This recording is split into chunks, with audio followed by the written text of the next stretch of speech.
Et attention, arrive le gros banger. Non, c'est faux, c'est faux. Mais il y a un petit banger qui arrive.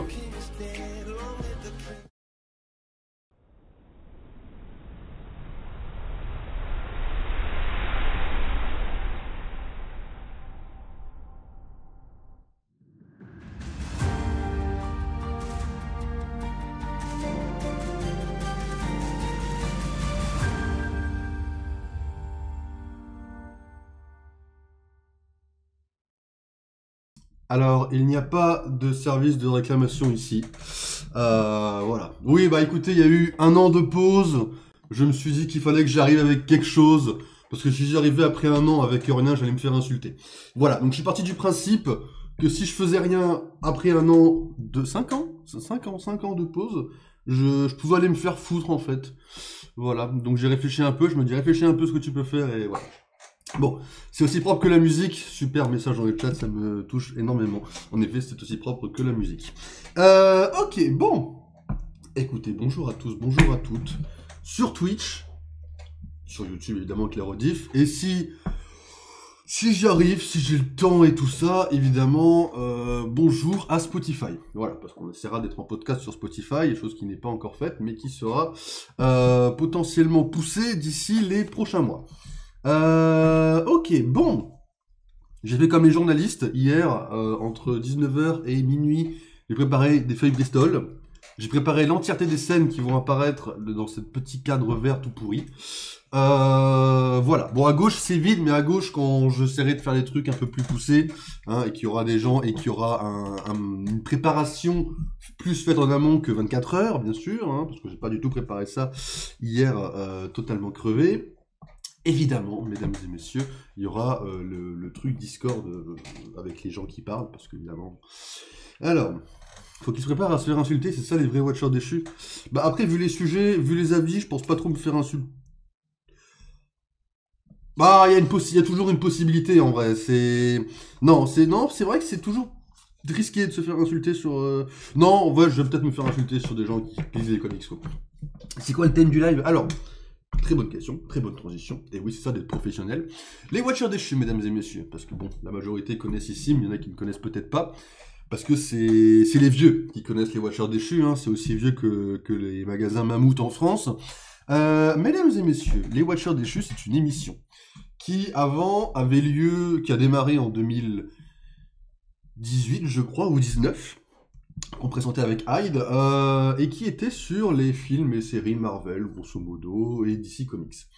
En gros, on était deux au début, et on animait des streams, comme les trucs de comment ça s'appelle, de chaînes du geek, ou ce genre-là, par exemple.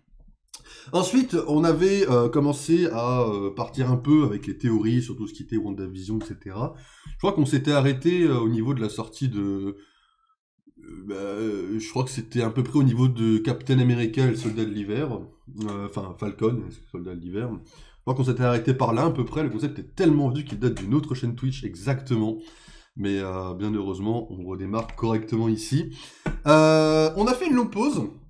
Parce que moi, à la base, je laissais Hyde totalement gérer les plannings. On faisait ça le dimanche. Et puis bon, j'avais dit il y a un an que j'allais m'y remettre, puis je me suis pas remis. Voilà. Donc là, je me suis remis correctement. Et puis, alors les formats changent un petit peu. Si on arrive à faire un truc vocal juste pour Spotify, on prend. Alors, à la base, je pensais faire un truc libre antenne. À la base, je pensais à un truc totalement libre antenne. Ça sera abouti. Ça, à un moment donné, les libres antennes en direct. Ceci dit, il y a une semi-libre antenne maintenant. C'est-à-dire que tous les mois, ça sera... Les Watchers déchus seront tous les derniers dimanches du mois. Donc, on se retrouve concrètement le 30 mars, hein, pour les prochaines. Et en gros, une semaine avant, moi je vous donne tous les sujets qu'il va y avoir, parce que je bosse hein, en amont, et puis ensuite, les gens sur Discord pourront choisir les sujets auxquels ils voudront participer, sachant qu'on divise les Watchers déchus en 4 concepts, les comics, les séries, les jeux vidéo et les films. Voilà, parce que Marvel et DC, c'est grosso modo sur ces 4 domaines-là. Voilà ce que c'est les Watchers déchus finalement. Alors après, évidemment, c'est une chaîne informative avec des avis par moment, parce qu'il faut quand même parler d'avis, on va pas juste énumérer les faits comme si vous pouviez aller sur internet, hein. C'est important de rajouter une plus-value, hein, c'est très important. Je sais plus combien de temps j'avais précisé, mais la durée officielle d'une émission est de 4 heures. C'est-à-dire qu'en gros, on ne dépassera jamais 18 heures en supposant que l'émission soit pleine. Là, celle-là, vu les fiches, je pense que dans 2 heures, c'est censé être peut-être 2h30 gros max si jamais vous êtes casse-couille. Je pense que c'est le grand maximum. On ne dépassera pas autant de temps, je pense. 4 heures max, voilà. Bon, si jamais on a une semaine très très pleine ou un mois très très plein, je pense notamment au mois de juillet ou au mois de juin, là on peut avoir des trucs un petit peu pleins, notamment en sortie de conventions, des grosses infos. On peut avoir éventuellement beaucoup de choses. Là c'est assez soft, ça va, enfin j'ai l'impression. Je me rends pas compte en vrai, ça peut aller très vite. Mais on va donc commencer par les comics. Alors après, j'ai mis une alerte spoiler parce que, bon, si vous suivez les comics, ça peut légèrement spoiler certaines choses. Surtout si vous êtes très addict des comics, parce qu'il y a plein de nouvelles choses. Mais avant de commencer par les infos, on va dire, officielles que j'ai prévues, il y a 3 petites annonces qui sont sorties juste cette semaine, entre les 2 annonces, qu'on va énumérer très rapidement, qui sont pas forcément qualitatives malheureusement. Sur les 3 nouvelles que j'ai là sous mes yeux, il n'y en a qu'une qui est sympa, les 2 autres sont catastrophiques. Nous allons commencer par l'annonce, mesdames et messieurs, de Gwenpool. Voilà, qui va avoir une nouvelle série qui sortira en mai 2025, nouvelle série de comics. Alors, Gwenpool n'est pas forcément un personnage très apprécié des comics, on va pas se mentir, hein, les gens globalement n'aiment pas le personnage. Gwen Stacy va avoir un lien maintenant avec ce personnage, après avoir passé plus de 7 ans à dire aux gens que ce n'était pas le cas. Alors, parce que je me suis renseigné sur la petite histoire. Gwenpool, grosso modo. Ah, c'est le skin Fortnite. Voilà, mesdames et messieurs, nous avons de tout âge dans le chat, c'est ça qui est intéressant avec les Watchers déchus, on mélange tous les âges. Gwenpool, pour ceux qui ne connaissent pas du tout les comics, Gwenpool c'est un personnage qui vient du monde des lecteurs des comics, grosso modo, donc de notre monde à nous, et qui s'est retrouvé dans le monde de Marvel, mais qui grosso modo connaît tout le monde parce qu'elle a lu les comics. Alors, dit comme ça pue la merde. Sur le papier, c'est pas beaucoup mieux, le personnage sert pas à grand chose à part à faire quelques vannes à la Deadpool, mais en plus récent. Le costume est très similaire, le nom est très similaire, elle n'a aucun pouvoir, elle ne sert, voilà. Elle a servi de blague avec Spider-Man, mais je ne sais plus lequel, vite fait. Elle a servi de blague avec MODOK, mais ça s'arrête là. Ça, c'est le premier personnage. Je me suis renseigné, je croyais que le personnage était mort depuis quelque temps, parce qu'on n'en entendait plus parler, et non, le personnage est bel et bien en vie dans son univers, et elle a une nouvelle série qui démarre en mai 2025, avec, en team-up, ouais, c'est un petit peu british, hein, les Watchers déchus, hein, l'anglais, avec un petit team-up avec Spider-Man, puisque ils vont ressusciter Gwen Stacy, la Gwen Stacy originale, et lui donner des pouvoirs similaires à Wolverine, hein, comme on voit sur l'image de droite, et la faire affronter la vraie Gwenpool et Spider-Man. Voilà, ça arrivera en mai 2025, je sais pas s'il y a des gens qui attendront ça, je pense pas que ça soit bien, mais voilà, des projets de Marvel, hein. On n'oublie pas que les comics Marvel, des fois, ça part un peu en couille. On manquait de Wolverine chez Marvel, exactement, hein, avec la série Fall of X, hein, on va dire ça, c'est vraiment la sortie du siècle. Il y a pire, la dernière info est pire, celle-là en vrai, moi celle-là je la tolère, parce qu'en vrai, bon déjà faire réanimer Gwen Stacy, c'est la 20e fois qu'ils vont le faire, c'est pas un problème, mais il y a pire après, il y a pire.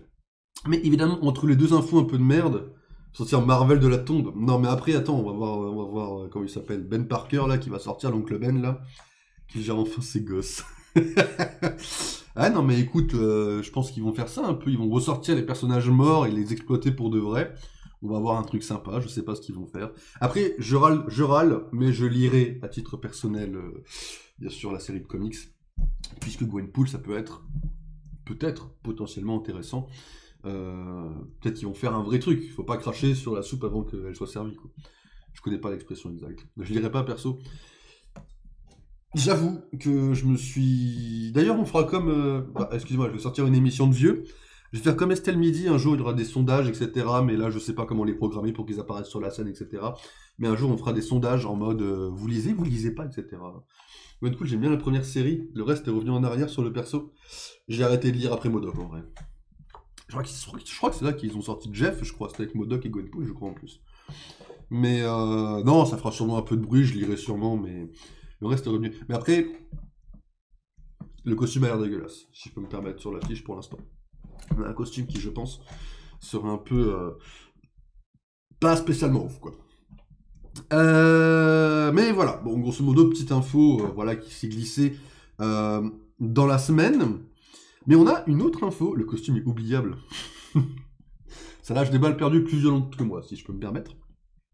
Seconde info, après Gwenpool, on va avoir, mesdames et messieurs, potentiellement une suite au crossover Marvel et DC Comics. Puisque, apparemment, alors, je pense aux États-Unis, parce qu'en France, j'en ai pas vu l'ombre d'une seule info autour de ça. On va avoir apparemment la réédition de la série Amalgame. Alors, Amalgame, je ne connais pas le contexte, je connais juste le principe. En gros, c'est l'univers Marvel et DC qui fusionnent. Littéralement. C'est-à-dire qu'en gros, on a des personnages, on a Captain America qui est en bas à droite, qui a le bouclier, qui a son bouclier, mais le bouclier, c'est le logo de Superman. Voilà. On a Batman qui a les couleurs de Wolverine avec les griffes de Wolverine. C'est une dinguerie. Apparemment, on va y avoir une réédition de ces comics-là. Et apparemment, il a été dit que pendant les annonces à la presse avec les deux rédactrices de chez Marvel, il a été dit qu'ils vont sortir un nouveau crossover Marvel DC qui sortira probablement cette année. Alors voilà, pourquoi pas. L'idée n'est pas catastrophique en vrai. On avait parlé pour le All-Star. J'avoue que je ne m'en souviens plus. Ah oui, le 2, oui, my bad, oui, tu m'avais envoyé un MP hier. Et quelle coïncidence, on avait parlé justement hier. Mais voilà, apparemment un nouveau crossover verra le jour, alors pourquoi pas. Tant qu'on évite les concours de sexe masculin sur la taille et qu'on parle de vraies relations de personnages avec des vrais dialogues, pourquoi pas. C'est évidemment All-Star confirmé, le retour. En fait, on avait parlé avec Hugo, et je m'étais dit pourquoi pas annoncer le All-Star 2 sur un Watcher déchu, tu vois, en mode. Et nouvelle news dans le monde des comics, le nouveau retour d'un serveur RP officiel, tu vois, un truc comme ça, mais ça viendra dans les mois à venir. Mais grosso modo, voilà, on a un crossover qui va peut-être revenir. Alors, comment ça va se passer, surtout avec les nouveaux univers qui arrivent, j'avoue que j'en sais rien. Mais voilà, cette année, normalement, nouveau crossover d'ici Marvel. À voir ce que ça vaut, mais petite info qui est passée comme ça en fufu cette semaine. N'en parlez pas à Koki. Black Cat est dispo. Spider-Man également, si t'en as envie. Et dernière annonce que je trouve, à titre personnel, la plus catastrophique qui s'est glissée cette semaine, c'est l'annonce du potentiel nouveau Venom. Parce que pour ceux qui n'ont pas du tout suivi les comics, les symbiotes, c'est complètement parti en cacahuète dans les comics. Le dernier événement en date étant Venom War, où Eddie Brock affronte son fils Dylan Brock. L'événement s'est fini sans vraiment de vainqueur, hein, pour être original. Seulement Eddie n'est plus affilié à Venom, il est affilié à Carnage. Ça, allez pas comprendre pourquoi. Et on a un nouveau Venom dont l'identité est secrète. Il y a eu une petite partie d'enquête, hein, le Venom War date déjà d'il y a quelques temps. On a eu une petite partie d'enquête, et il se peut que Venom ne soit pas Luke Cage et ne soit pas Madame Masque. Il y a eu de potentielles fuites, et dans les prochains numéros, Venom va affronter Jackpot, qui est Mary Jane Watson. Oui, pareil, on se demande pas pourquoi elle a des pouvoirs. Et apparemment, ça laisse entendre que Venom pourrait potentiellement être Paul, personnage créé uniquement pour casser la romance entre Peter et Mary Jane il y a de ça 2 ans, en 2023. Et grosso modo, ce personnage que tout le monde a apparemment ensemble détesté va revenir en tant que Venom. Alors même si le costume de Venom est très stylé avec le côté doré, voilà, si ça se révèle être Paul, on pourrait avoir affaire à une des plus grosses fraudes. J'ai raté beaucoup de choses dans les comics. Il se passe beaucoup de choses. Je suis en train de reprendre doucement avec Marvel Rivals, ça m'a donné envie de relire un peu des comics. Je me suis intéressé un peu aux news, tu vois, et ouais, j'ai vu des choses un peu dingues. Mais voilà, apparemment, cette semaine, des fuites laissent penser que Paul pourrait être Venom, peut-être le pire hôte possible, après le fils Fortuano. Mais voilà, mesdames et messieurs, pour les 3 annonces qui sont parties cette semaine. Maintenant, on va passer sur des vraies infos, qui avancent, bien évidemment, avec les sorties des premiers comics de l'univers Absolute d'ici. Et là, c'est un petit diaporama, les images vont changer. Ah, j'ai fait ça très proprement. L'univers Absolute, on va dire en français, c'est beaucoup plus pratique à dire pour moi. Alors, DC Comics, les comics, ça a toujours été un peu le bordel, un peu plus que du côté de Marvel, en termes d'organisation, de reboot qu'ils font continuellement, etc. Ils ont pris les choses en main, ils ont sorti un nouvel univers qu'on pourrait considérer un peu similaire à l'univers Ultimate chez Marvel. C'est l'univers Absolute, un peu. Très légèrement, mais je sais même pas où ils en sont dans leurs personnages, c'est une dinguerie, je suis paumé dans leur univers. Je pourrais monter un peu le truc comme ça. Voilà. Grosso modo, l'univers Absolute, comment ça se passe niveau scénario? C'est un univers qui a été créé grosso modo avec l'essence de Darkseid, et c'est un univers qui va se vouloir beaucoup plus réaliste, qui va se vouloir beaucoup plus actuel dans les défis à proposer aux personnages. En gros, c'est des comics avec un petit peu moins de côté kitsch. Voilà, nouveaux costumes, nouveaux enjeux, nouveaux contextes. Grosso modo. Voilà, j'essaye d'arrondir un peu les angles rapidement. Il y a un événement qui est sorti chez DC Comics récemment qui s'appelle Absolute Power, je crois, où Waller a baisé l'entièreté des super-héros avec des robots. Faut que je le lise, apparemment c'est une dinguerie, faut vraiment que je le lise. Zatanna et Hawkeye apparemment, Hawkeye, waouh, et Green Arrow sont incroyables à l'intérieur de ce comics, donc évidemment ça me donne envie de le lire, donc faut que je le lise. Mais voilà, et en gros à la fin, il y aurait un nouvel univers créé. Waller moins 18. Non mais apparemment elle y a été en mode elle a défoncé tout le monde quoi. Enfin je m'enterre, je ferme ma gueule. Et pour l'instant on a trois nouvelles séries de comics qui sont sorties. Alors Flash va apparemment arriver bientôt, mais on a trois séries pour l'instant sorties avec Batman, Superman et Wonder Woman hein, qui sont le trio principal. On ne change pas ça. Batman, en tout cas Bruce Wayne, serait ingénieur municipal dans cette série de comics et non pas forcément milliardaire. Wonder Woman serait vraiment délaissée de son côté héritage amazonien, mais sera quand même nommée protectrice de l'humanité. Et Superman, au lieu d'être, on va dire, dans la haute de la sphère de Krypton, il sera élevé dans les castes un petit peu laborieuses, un petit peu le côté un peu des pauvres de Krypton. Voilà, alors je sais pas ce que ça va changer, grosso modo. Je n'ai pas lu les comics à titre personnel, je l'ai mis dans les infos, voilà, au cas où. Voilà, on donne des infos plutôt que d'en parler pour le côté DC Comics, puisque je ne connais pas trop. Mais voilà ce que ça donne du côté des infos. Voilà, c'est enfin mon Superman ouvrier. Je sais pas trop ce que ça va donner, puisque bah, il arrivera, je pense, quand même sur Terre. Et en fait, il n'a pas d'héritage. Peut-être qu'il n'aura pas de robot, vu que du coup, ils sont pas riches, ses parents. Peut-être qu'il n'aura pas de forteresse de la solitude. Je ne sais pas comment ils vont faire, je ne sais pas comment ça va se passer. Voilà. Wonder Woman, j'ai pas vu beaucoup de différence pour le moment. À voir ce qu'ils vont en faire, bien sûr. Et où est-ce qu'on va aller avec ça. Ensuite, on va faire la même chose que l'univers de DC avec l'univers Ultimate. Alors, pour les plus vieux d'entre vous, l'univers Ultimate, vous l'avez connu avec les comics Avengers, X-Men ou autres, ou Spider-Man notamment. Avec Spider-Man qui est mort, c'est de là que vient Miles Morales, c'est de là que vient le créateur, et cet univers était mort et enterré.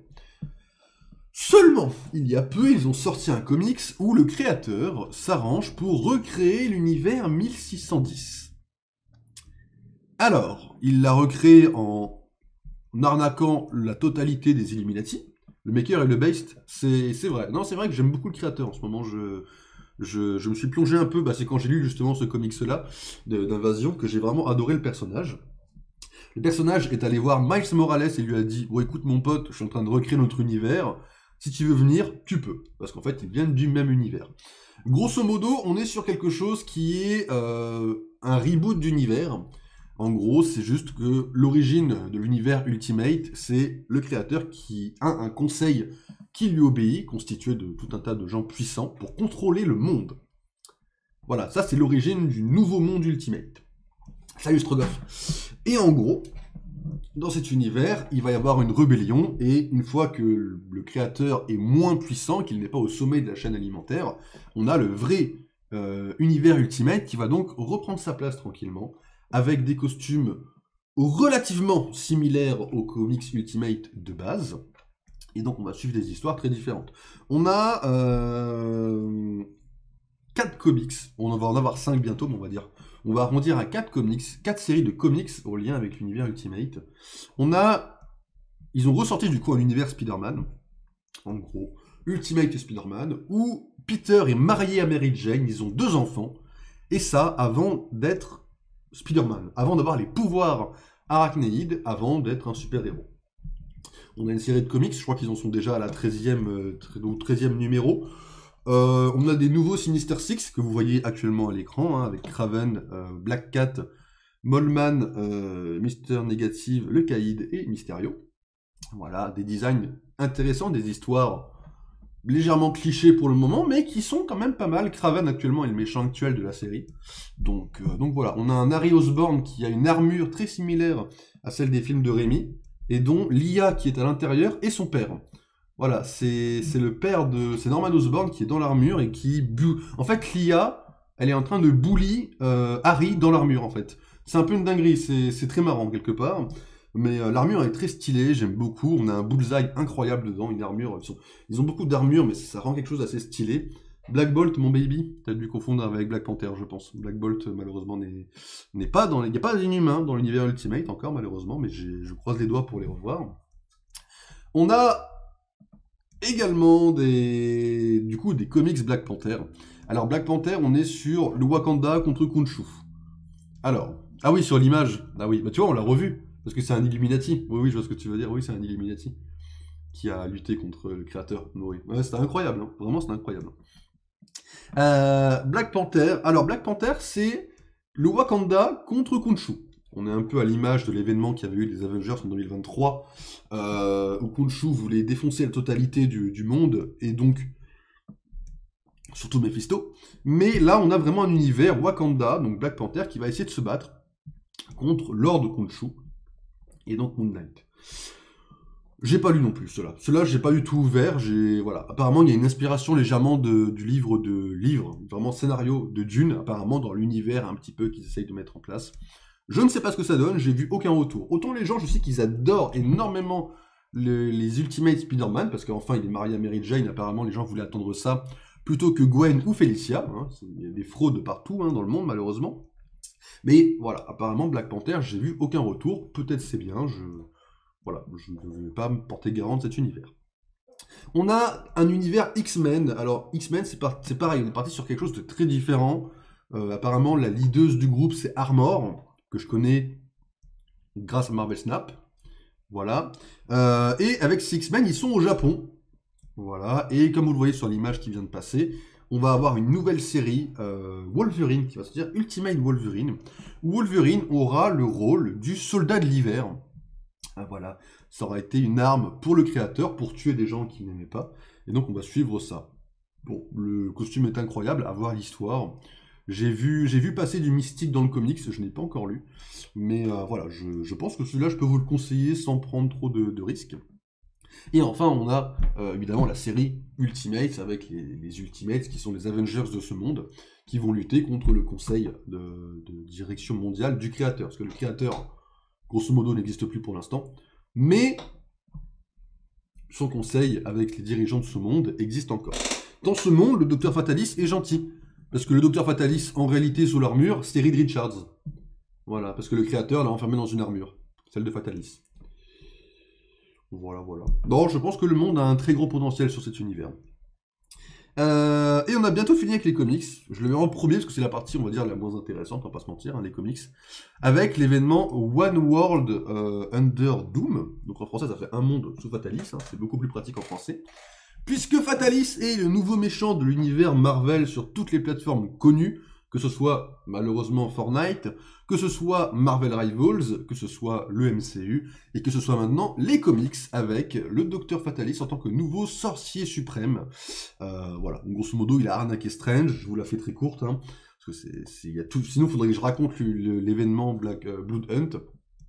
Donc grosso modo, il a arnaqué Strange, il a pris les pouvoirs de sorcier suprême, et en gros, dans cet event actuellement, un monde sous Fatalis qui sortira très prochainement, je crois que ça commence en mars d'ailleurs, Fatalis, il est en train de dire, ouais, grosso modo, je dirige le monde, et grosso modo, les leaders du monde disent, ok, ça marche. Voilà, même Zemo, il est arrivé, il a dit ouais, bah Hydra te soutient. Et en gros, les Avengers sont en mode quoi? Mais c'est bizarre, qu'est-ce qui se passe? Voilà. Alors, il y a même un petit trailer qu'ils ont sorti pour l'occasion. Merde, je me suis planté de truc, my bad. Alors, ils ont même sorti un petit trailer pour l'occasion. Pas mal du tout. Voilà. En vrai, je commence un peu à burn out de Doom. Il est trop omniprésent dans les médias Marvel en ce moment. Et ça depuis Secret Wars 2.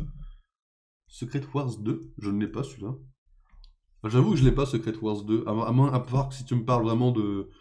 Parce que moi, Secret Wars, chez moi, c'est l'événement avec le Battle World. Enfin, le Doom blanc, quoi. Tu vois. Je sais pas si tu me parles de cet événement. Mais voilà, en gros, voilà, on a un nouvel event qui arrive. Alors, il y a plein de trucs à la con qui vont arriver, hein, notamment les supérieurs Avengers. Un peu bizarre, pourquoi pas. On va avoir pas mal de choses qui vont arriver, quoi. Battle World. Bah, après, moi, j'avoue que j'ai pas trop suivi Fatalis, mais j'avoue qu'ils le mettent un peu à toutes les sauces dans ce que je vois. Même si j'ai bien aimé là, beaucoup de choses que j'ai vues. Je sais pas ce que ça donne en termes d'événements, à voir ce que ça vaut, hein, mais bon, moi je me dis que vas-y, ils essayent de donner un petit peu du lore autour de Fatalis pour que ça soit moins pourri, on va dire, quelque part, dans le rendu du film. Au moins dans le film, les gens sauront de qui on parle si on a une animation très légère, on va dire, quoi. Secret Wars 1, je crois que c'est le Beyonders. Ah oui, c'est là où Spider-Man a eu son premier symbiote. Ok, ok. Ah oui, je connais trop peu celui-là, malheureusement. Mais je parle de God Emperor Doom. Ouais, ouais. Bah, en vrai, moi, ouais, j'avoue, bah, déjà, j'aime bien le design. De toute façon, en vrai, Loki et Fatalis ont plus de flow avec la cape de Strange que Strange lui-même. C'est très chaud. Même Cléa, hein. Cléa, je la connais pas beaucoup. Mais quand j'ai vu notamment la statue, ou même dans les comics, le flow qu'elle a avec la cape par rapport à Strange, c'est une dinguerie. Strange, en fait, avec la cape, c'est son design de base, il est un peu nul. Alors que les autres, avec la cape, ça les met tellement en valeur, ça me fume. Secret War, c'était une film. Ah, mais ouais, c'est celui-là que je connaissais le plus, à la base de base, avant de lire Battle World. Maintenant, je connais que Battle World, quoi. Faudrait que je le dise, d'ailleurs, celui-là, le premier. Mais voilà, donc Fatalis, nouveau méchant de l'univers Marvel. Moi, j'avoue que j'attends de voir ce que va donner Superior Avengers. J'attends de voir ce que va donner Thunderbolt également, en termes de comics. Puisqu'apparemment, Bucky va... Alors, dans la description, Bucky est censé être avec Fatalis, sauf que, apparemment, dans le cover, il se tape la gueule, donc je sais pas trop où ça va aller. Mais voilà. Alors, après, c'est pareil. Fatalis, on nous le vend en boucle comme le méchant suprême. Apparemment, son plus grand méchant dans cet événement sera Dormammu. Le retour de Dormammu mis en avant. Ça peut être potentiellement incroyable. Voilà, ça sortira dès mars. Ça commencera dès mars. Et il faut lire l'événement Blood Hunt avec Dracula si vous voulez être bien un jour pour suivre l'événement. Voilà, mesdames et messieurs, qui conclut la partie comics des Watchers déchus. On va arriver à la partie série. Et on va commencer avec une série qui s'est terminée cette semaine. Attention, potentiel alerte spoiler si vous voulez la regarder. Votre cher voisin Spider-Man, série d'animation sortie cette année, commencée dès janvier et finie là cette semaine, 10 épisodes, est déjà renouvelée pour 2 autres saisons de plus. La saison est déjà prévue pour faire 3 saisons. La série est déjà prévue pour faire 3 saisons. C'est légèrement une dinguerie. Voilà, alors... Dans un monde où Hyde l'aurait vu, j'avoue que j'aurais bien rigolé, parce que lui qui adore Nico, je pense que Nico s'est fait rouler dessus. Mais vraiment, si vous aimez Nico Minoru, je pense que vous n'allez pas aimer cette série. Déjà, c'est déjà beaucoup de choses, déjà. Il y a eu tellement de drama sur la série avant sa sortie, c'était impressionnant. Bah, il y en a même eu après, c'est ça qui me fume. Hein. Il y en a eu... Enfin, en fait, cette série a vécu avec le drama, c'est très vrai. Alors, pour vous la faire courte, je vais éviter quand même de tout spoiler. Je vais quand même beaucoup spoiler, mais je vais éviter vraiment de spoiler de A à Z. Mais grosso modo, cette série, ça reprend les origines, on va dire, de Spider-Man, puisque en gros, on voit comment il a ses pouvoirs, il y a une ellipse d'1 an, et après, on arrive au début de la série. Grosso modo, c'est pas vraiment original. Grosso modo, c'est vraiment un what if Norman Osborn avait remplacé Tony Stark dans Civil War. Voilà. Grosso modo, c'est ça. Parce que en gros... La série va suivre les événements. Alors vous voyez, il y a quand même les costumes des comics. Hein. Quand on voit Doctor Strange ici, il a quand même le costume des comics, mais c'est vraiment, on suit le MCU. C'est-à-dire qu'on a la Civil War sur l'aéroport, on a les accords de Sokovie, on a la pierre du temps dans l'œil d'Agamotto, on a Ross qui a un personnage qui a une certaine importance dans cette série. Je veux dire, on est vraiment dans la phase Civil War du MCU. On suit le MCU, quoi. Donc à voir si en saison 2 ou 3 on aura Thanos, mais je ne pense pas, puisque je pense qu'en 2 ou 3 on sera dans la phase un peu blanche, un peu creuse du MCU, entre Civil War et Infinity War. Mais voilà, grosso modo ça raconte ça, et en gros Norman Osborn manipule Peter. C'est canon? Non, non, non, c'est pas du tout canon. C'est... En gros, ouais, Tony Stark n'a jamais rencontré Peter à Civil War, c'est un univers qui est censé être à part. À la base, ils avaient essayé de vendre ça un petit peu comme un... à la base de base, ça devait être l'origine de Peter dans le MCU, comme on n'avait pas eu son origine dans les films. Après, ils ont changé ça, et finalement, grosso modo, ça se détache pas du MCU, enfin, ça suit l'histoire, c'est comme un gros what if, en fait. On a un gros what if, les costumes, alors, les costumes, on a les costumes des comics. Iron Man apparaît 5 secondes dans la série, pour dire, hey mec, regardez, il y a Iron Man, venez regarder. Mais il a le costume des comics, sa vieille armure là, un peu pourrie là, que tout le monde connaît dans les comics, la vieille, vraiment la vieille quoi. Voilà, c'est très bizarre. Voilà, Daredevil a le costume noir. Alors, faut savoir une chose, les musiques des personnages comme Daredevil ou Strange, c'est les thèmes du MCU. Voilà. Quand Strange apparaît, c'est le thème du MCU qu'on entend, qui est très stylé, hein. Mais encore une fois, la série se détache pas assez du MCU, comme Tante May qui est derrière, c'est la version jeune, la version du MCU. Et quand on regarde en VF, comme je l'ai fait, on a la VF des films. C'est encore pire. C'est une dinguerie comme c'est pire. Voilà, sauf Strange. Strange n'a pas la VF de Negan. Voilà. Le costume blanc est stylé, honnêtement, très FF. Alors ça, c'est le petit défaut également dans la série. On va voir tous les costumes de Spider-Man. Alors on va avoir... Enfin, tous les costumes. On a le costume blanc qui va être quasiment principal dans la saison 1. Et on va avoir tous les costumes quand il avait une paire d'identité. Genre Ricochet, Dust, etc. Ces costumes-là, je sais pas si vous les connaissez. On va tous les voir, bâclés vite fait. Alors, c'est une adaptation en soi, mais c'est un peu Arnett, voilà, également. Bon, lui, il y est, ouais. Alors lui, il a même plus d'importance que les autres en soi. Mais voilà, la série va se foutre de ses costumes très rapidement. Et le costume blanc sera le costume principal, qui sont tous des costumes faits par Osborn. Le costume principal, enfin, le costume le plus connu, la rouge et bleu, est également fait par Oscorp. Voilà, donc là, on est vraiment sur du Spider-Man comme le MCU, quoi, pour le coup, sauf que c'est pas Tony, c'est Norman. Mais sinon, c'est la même chose, grosso modo. On a quand même des bons points dans la série, parce que, bon, pour l'avoir vu, c'est pas non plus complètement catastrophique. Il y a des bons points. Le Scorpion, alors, on va avoir quelque chose qui est très Amazing Spider-Man. On va avoir des méchants qui vont avoir une seule origine en termes de matos. Ça va être Otto Octavius, Docteur Octopus. Pas encore Docteur Octopus, mais Otto Octavius, sans son harnais de bras, qui va créer toutes les armures, dont celle du Scorpion. Et en vrai, le Scorpion dans la série est une bonne chose. Alors, c'est pareil, on est très MCU. Hein. Là, le Scorpion, c'est pas un détective privé, Jameson, non, non. C'est un mec qui gère un gang, il pète un câble, il a l'armure. Voilà. Et il a un design qui est très similaire à l'acteur du MCU, en termes de design, voilà, Non, c'est très MCU quand même, la série, même si elle n'est pas canon MCU, bien sûr. Tombstone, qui est un personnage que j'avais relativement apprécié dans les jeux Spider-Man, apparaît dans la série. Il est rajeuni à 5 ans. Voilà, non, je déconne, pas 5 ans, mais il est collégien. Tombstone, dans cette série, est un collégien qui va rejoindre un gang et qui va avoir les pouvoirs de Tombstone à la fin. Voilà. Gamin de même pas 18 ans, hein. Le gamin, c'est... Voilà, ils ont rajeuni Tombstone, pourquoi? Je ne sais pas, mais ils l'ont fait. Comme le Faucon, grosso modo, ouais. Mais ouais, c'est sur un truc de Scorpion, mais grosso modo, c'est... Ouais, c'est... En gros, ils ont une armure, le Scorpion... D'ailleurs, l'armure du Scorpion est assez bien designée, en vrai. Avec son gros pic, son gros dard, le design de la queue est assez bien designé, en vrai. Non mais il y a des trucs très bizarres. Nico Minoru a un petit pendentif qui a des pouvoirs. On le voit une fois et après on n'en reparle plus jamais. Tombstone est le dernier perso que j'imaginerais rajeuni. Non mais c'est un peu une dinguerie en vrai. Hein. On a un Norman Osborn. Alors je vais éviter de parler du truc qui peut poser potentiellement problème. Je vais aller très vite dessus parce que c'est pas censé être important, mais comme il y a eu polémique sur ça, je vais quand même en parler rapidement.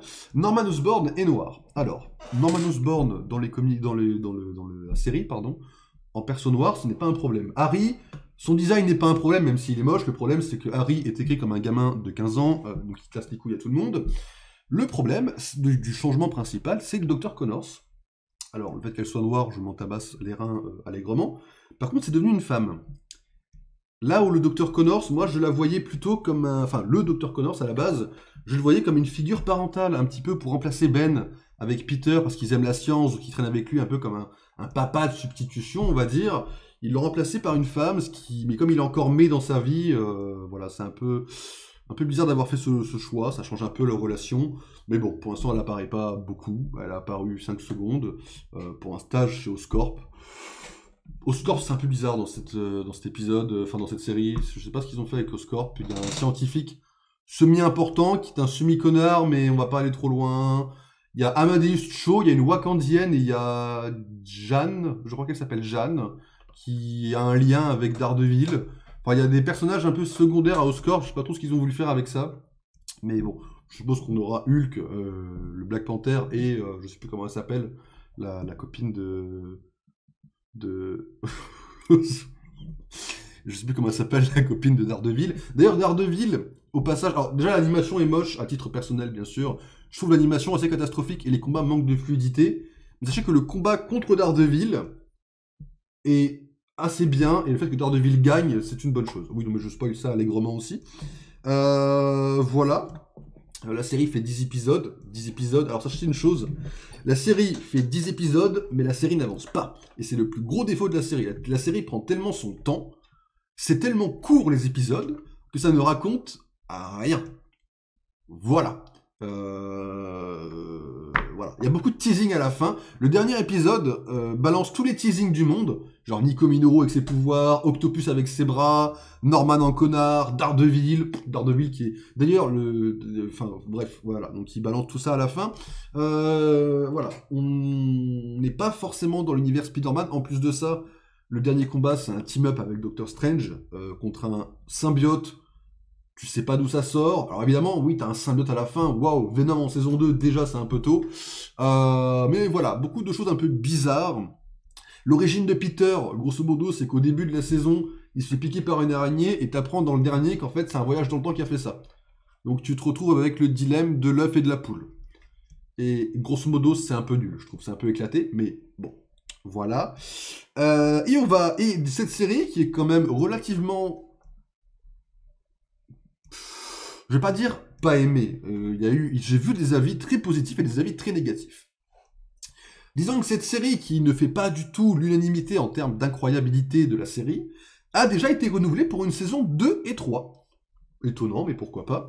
Et dans la saison 2, on a vu, cette semaine, je vais spoiler un petit peu, mais c'est des annonces officielles, on a vu, cette semaine, des designs pour Gwen Stacy. Et là, on peut se dire, ouais, c'est cool, introduction de Gwen dans l'univers Spider-Man. Pourquoi pas?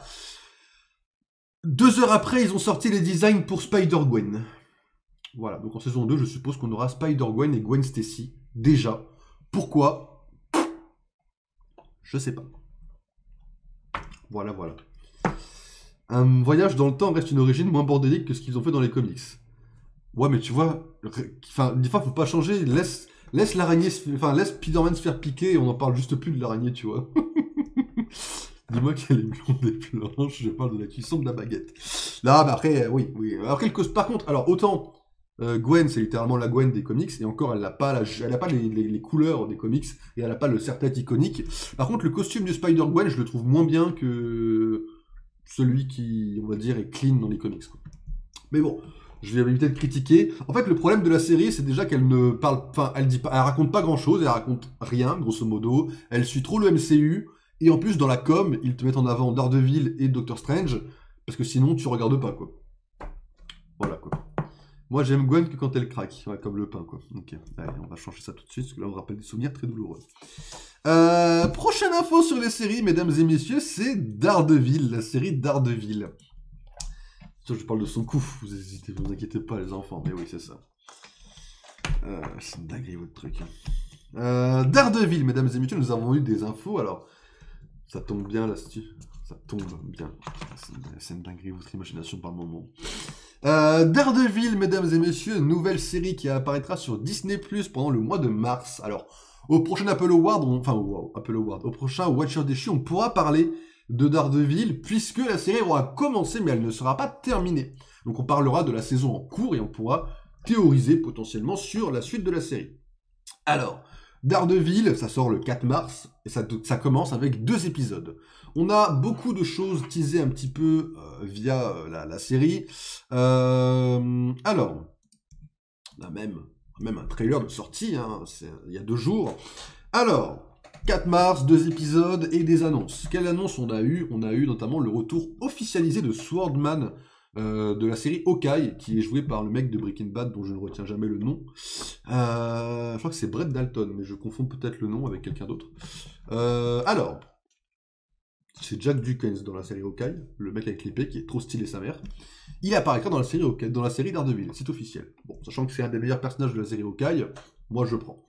Le conte à la réputation, on va dire, douteuse de fiabilité, Mind Time to Shine a apparemment dit qu'il y avait au moins un autre Defenders qui apparaîtrait dans la série. Je vous avoue que si Jessica Jones apparaît dans la série, moi je vais commencer à être comme un dingue parce que j'adore ce personnage. Mais voilà, le Punisher est officialisé, le Caïd est officialisé, alors pas trop fan du downgrade malheureusement, parce que moi malheureusement dans Hawkeye j'avais adoré qu'ils assument enfin que le Caïd, bah, c'est quand même censé être un roi du sumo qui est censé péter un peu la gueule aux autres. Là, dans la série, on a l'air d'être retourné sur un design assez épuré, assez humain, assez normal. À voir ce que ça va donner. J'avais apprécié celui d'Hawkeye, pour être honnête. Et on a comme méchant Bullseye et Muse. Alors Muse, c'est... Je pense pas qu'ils assument jusqu'au bout le délire de Muse dans la série, mais si c'est le cas, ça pourrait être assez incroyable en termes de gore par rapport à The Boys. Oui, je parle de gore parce que ils ont fait une promotion, ils tournent un peu la promotion de leur série sur du gore. Bonne ou mauvaise chose, ça dépend des avis. Moi, je considère que c'est pas vraiment la meilleure des choses à faire, mais pourquoi pas. Grosso modo, le pitch de la série, on va suivre Fisk qui a des ambitions à la mairie. Suite directe à la série Echo, que je pense très peu de gens ont vu parce que la série Echo, c'est pas incroyable.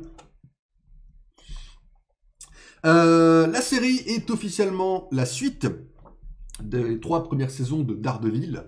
Donc, les séries Netflix sont officiellement canon dans le MCU, tout comme les séries Agent of S.H.I.E.L.D., bien sûr, et Agent Carter. Du coup, à la base, la série devait être une seule saison de 18 épisodes, et ils ont remodelé tout ça il y a quelques temps, ça fait déjà longtemps, hein. Ils ont remodelé ça pour en faire 2 saisons de 9 épisodes. On verra ce que ça raconte. Je suis très content qu'ils assument enfin le costume rouge de Daredevil, bien sûr, parce que le costume rouge et je trouve assez iconique, donc je pense qu'on peut être sur une grosse claque actuellement. Il va falloir que je regarde la série Netflix. Tu fais bien, tu me fais une super transition, merci à toi, puisque les séries Netflix, si vous voulez les regarder, il y a quand même un ordre très important qui peut être assez bordélique si vous ne la regardez malheureusement pas dans cet ordre. Alors moi j'ai commencé à essayer de me les refaire, je comptais me les refaire pour l'apparition de Daredevil, mais malheureusement il y a trop de séries à regarder, je n'ai pas eu le temps. Grosso modo, il faut commencer par la saison 1 de Daredevil. Ensuite, la saison 1 de Jessica Jones, qui est incroyable. Je suis en train de me la refaire, elle est incroyable, la saison 1 de Jessica Jones. La saison 2 de Daredevil, la saison 1 de Luke Cage, la saison 1 de Iron Fist, et ensuite la saison 1 de The Defenders. En gros, on va avoir beaucoup de séries pour teaser les Defenders, et après ils vont se rassembler. Grosso modo. Ensuite, on commence avec le Punisher en saison 1, Jessica Jones en saison 2, Luke Cage en saison 2, Iron Fist en saison 2, Daredevil en saison 3, The Punisher en saison 2, et on finit par Jessica Jones en saison 3. Ça fait 13 saisons de séries à se faire, ça fait beaucoup. Je n'ai jamais fini Luke Cage, ni Iron Fist, ni Punisher. J'ai fini que Daredevil dans ma vie. Jessica Jones, j'ai pas fini non plus. Mais franchement, je vous les conseille. Salut Dark Maul, bon week-end à toi, bonne fin de week-end. On se retrouve cette semaine. DD, Punisher, JJ et Defender sont excellents. Luke Cage et Iron Fist, j'ai pas vu. Daredevil, moi j'ai juste du mal avec le costume qu'ils ont dégagé en saison 3, mais j'aime beaucoup la saison 3 et l'histoire. Punisher, j'ai jamais fini la saison 2, mais la saison 1 était incroyable. Jessica Jones, il faut vraiment que je la finisse, Jessica Jones. J'ai hâte de la finir. Et Defenders, ouais, moi j'ai kiffé les Defenders en vrai. J'ai vraiment kiffé. Et Luke Cage, alors Luke Cage, j'ai vu le début de la saison 1, mais j'ai assez vite lâché parce que j'aimais pas trop ce qui était raconté. Iron Fist, j'ai vu la saison 1, j'ai pas trop kiffé, j'ai jamais fini la 2. Après, j'essaierai de me les refaire un jour, hein, je continuerai à être dans mon marathon, mais je commencerai Daredevil. Je pense que l'avantage de faire une série à part qui s'appelle Born Again et pas une saison 4 de la première, c'est aussi pour dire que j'espère en tout cas qu'on peut regarder Daredevil Born Again sans avoir obligatoirement vu le reste. Donc moi je continuerai à me le refaire parce que j'ai envie de me les finir. Mais voilà. Donc, mesdames et messieurs, Daredevil, le 4 mars. Prenez note de la sortie, c'est dans 2 semaines. Grosso modo, hein, 1, 2, voilà. C'est dans 2 semaines, voilà. Et ça sera sûrement très sympa. Voilà pour les séries. Dans un mois, quand nous reviendrons, on pourra parler vraiment des épisodes qui sont sortis. Et j'espère qu'on en parlera avec beaucoup de passion. La saga des séries est terminée, on va passer aux jeux vidéo. Pas beaucoup d'infos, mais des infos très étonnantes. Ah non, mais ça, je pensais pas forcément avoir des infos sur ça. Le jeu Wonder Woman, qui a été teasé, mesdames et messieurs, en 2021, avec un petit teaser de même pas 10 secondes. Et on en a reparlé il y a 2 semaines. Grosse dinguerie du côté de Warner. Donc, mais c'est pas forcément des bonnes... Enfin, c'est une bonne et une mauvaise nouvelle à la fois. Il y a une seule nouvelle qui a été balancée. Ils ont dit que le jeu n'arrivait pas à prendre forme et qu'il faut un reboot total du jeu pour le sortir. Heureusement qu'il ne fait pas les actus sur The Elder Scrolls, je suppose, 6. Ok, écoute, moi je fais les infos uniquement sur Marvel et DC. Hein. Je reste très niche. Alors, pourquoi c'est à la fois une bonne et une mauvaise chose? Bah, ça veut dire qu'au moins ils se mettent d'accord pour dire les mecs, on n'arrive pas à faire ce qu'on veut, donc on va pas sortir de la merde, on fait un reboot. Le problème, c'est que la mauvaise nouvelle, c'est qu'ils n'arrivent pas à faire quelque chose avec Wonder Woman. C'est pas le personnage où tu devrais le plus t'ennuyer, normalement. Alors j'ai fait des recherches, j'ai lu qu'apparemment le pitch de base, ça devait être les Amazones qui doivent défendre l'île contre l'invasion de Circé. En tout cas, ça aurait été le pitch grosso modo prévu pour démarrer le jeu apparemment, mais ça a été du coup reboot il y a 2 semaines. Ils ont déjà dépensé 100 millions pour le jeu. Ils auraient dû faire un jeu Hawkgirl, mais je pense que tu peux faire un jeu sur tous les personnages de DC. Je pense que tu as une probabilité de faire un truc assez incroyable, mais voilà quoi. Mais Wonder Woman, tu peux faire des trucs incroyables. En vrai, Wonder Woman, si tu te démerdes bien, tu peux faire un vrai truc. Après, voilà, faut avoir les droits, faut avoir les couilles, faut avoir beaucoup de choses, mais je pense que tu peux faire un sacré truc.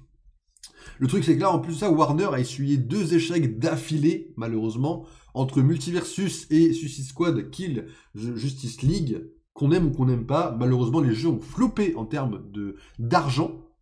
Bon, moi, je pense que Suicide Squad, c'est largement correct et que les gens le critiquent pour rien, hein, comme le jeu Avengers, qui a floppé. Je pense que c'est très dur à vivre. Mais du coup, la Warner a fait 2 échecs d'affilée, donc en plus, ils prennent plus de précautions, ils font attention.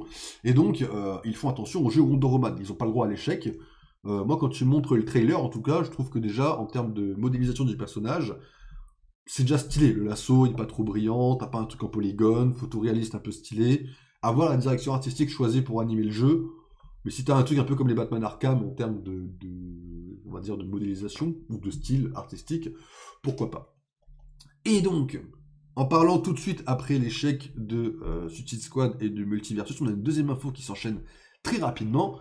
Un nouveau jeu dans l'univers Batman Arkham, puisque au-delà de Suicide Squad, qui n'est pas mauvais en termes de gameplay et d'idées d'histoire, attention, je vais spoiler Suicide Squad, hein, si jamais vous n'avez pas fini le jeu ou que vous voulez le faire, bouchez-vous les oreilles 10 secondes. 1, 2, 3, je vous laisse un peu de temps pour vous les boucher quand même. Il se trouve qu'à la fin, la Justice League a survécu. À la fin du jeu, puisqu'en fait, ils n'ont pas affronté la vraie Justice League, mais bien des clones. Voilà, donc Batman est encore en vie, comme tous les autres d'ailleurs. Hein. Donc plutôt que de porter vraiment leur paire de baloches et de dire bah, la Suicide Squad a tué la Justice League, ils ont fait chemin arrière sur le dernier DLC avec Deathstroke, et ils ont réanimé, grosso modo, la Justice League pour de bon. Donc du coup, Warner s'est dit, est-ce qu'on ne referait pas un petit jeu Arkham? Voilà. C'est là que cette description de fin ne me donne pas envie de jouer au jeu. Bah moi j'ai toujours envie d'y jouer pour le jeu, malheureusement la fin est catastrophique je trouve. Donc du coup, pour l'instant, on a la Warner qui a libéré un poste pour un jeu d'action à la 3e personne, et tous les insiders d'internet se sont un peu mobilisés pour être d'accord apparemment, et dire que ça serait pour Batman Arkham, un nouveau jeu qui va arriver bientôt. En soi, pourquoi pas, après, voilà. Voilà, faites pas de la merde, mais bon, voilà. À voir quelle histoire ils ont encore à raconter, quoi. Mais après, je sais même pas si le Joker est encore dans le jeu, parce que du coup, il y a un Joker d'une autre dimension qui est arrivé dans Suicide Squad, qui est très moche d'ailleurs physiquement. Je sais pas ce qu'ils vont en faire, du coup. Est-ce qu'il restera dans l'univers? Ce sera le nouveau méchant de Batman, tout ça, Non, pour être honnête, je sais pas où ils vont. Je vais être très cash, je ne sais pas ce qu'ils vont faire, je ne sais pas ce qu'ils vont faire de ce jeu-là, mais voilà, petite info, ils cherchent un nouveau poste, mais en tout cas pour l'instant, étant donné que cette direction de jeu met beaucoup de temps à sortir, ne vous attendez pas à avoir entre les mains le prochain Batman Arkham avant au minimum 2028. Voilà, et encore grand minimum.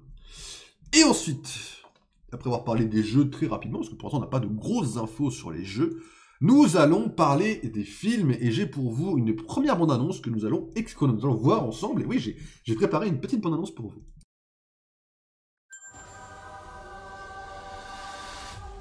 Welcome to the Baxter Building. We make a point to do family dinner every week. Sunday at 7, on the dot, no matter what. We're all here. Herbie, how's that sauce coming? Yeah, I'll be the judge of that. Okay. Okay, is this guy good or what? I want to add a couple cloves of garlic. Not because it's not delicious, I just want to add a little bit of zip, okay? T-5. Before we went up the first time, you couldn't turn invisible. Ben wasn't a rock. The best pilot in the world right here. Yeah. Best looking, he means. And Johnny never caught fire. Ben has always been a rock. Johnny is Johnny. Hi. And I am right here. Whatever life throws at us, we'll face it together.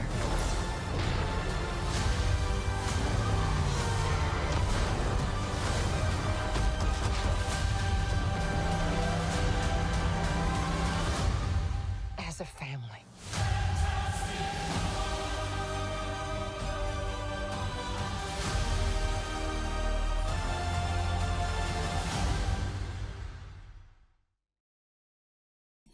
Et donc, mesdames et messieurs, après l'incroyable flop commercial, en tout cas, j'ai pas vu le film donc je parle pas trop, mais après l'incroyable flop commercial de 2016, ils ressortiront un film 4 Fantastiques lié directement au MCU, mais pas dans le même univers principal que le MCU. Voilà, très intéressant comme film. La bande-annonce est donc sortie ce mois-ci, nous avons eu plein d'infos ce mois-ci sorties sur le jeu, dont, comme l'a dit Lastu en début de stream, une bande-annonce très frauduleuse avec 2 heures d'attente pour 10 minutes de présentation et 2 minutes de bande-annonce.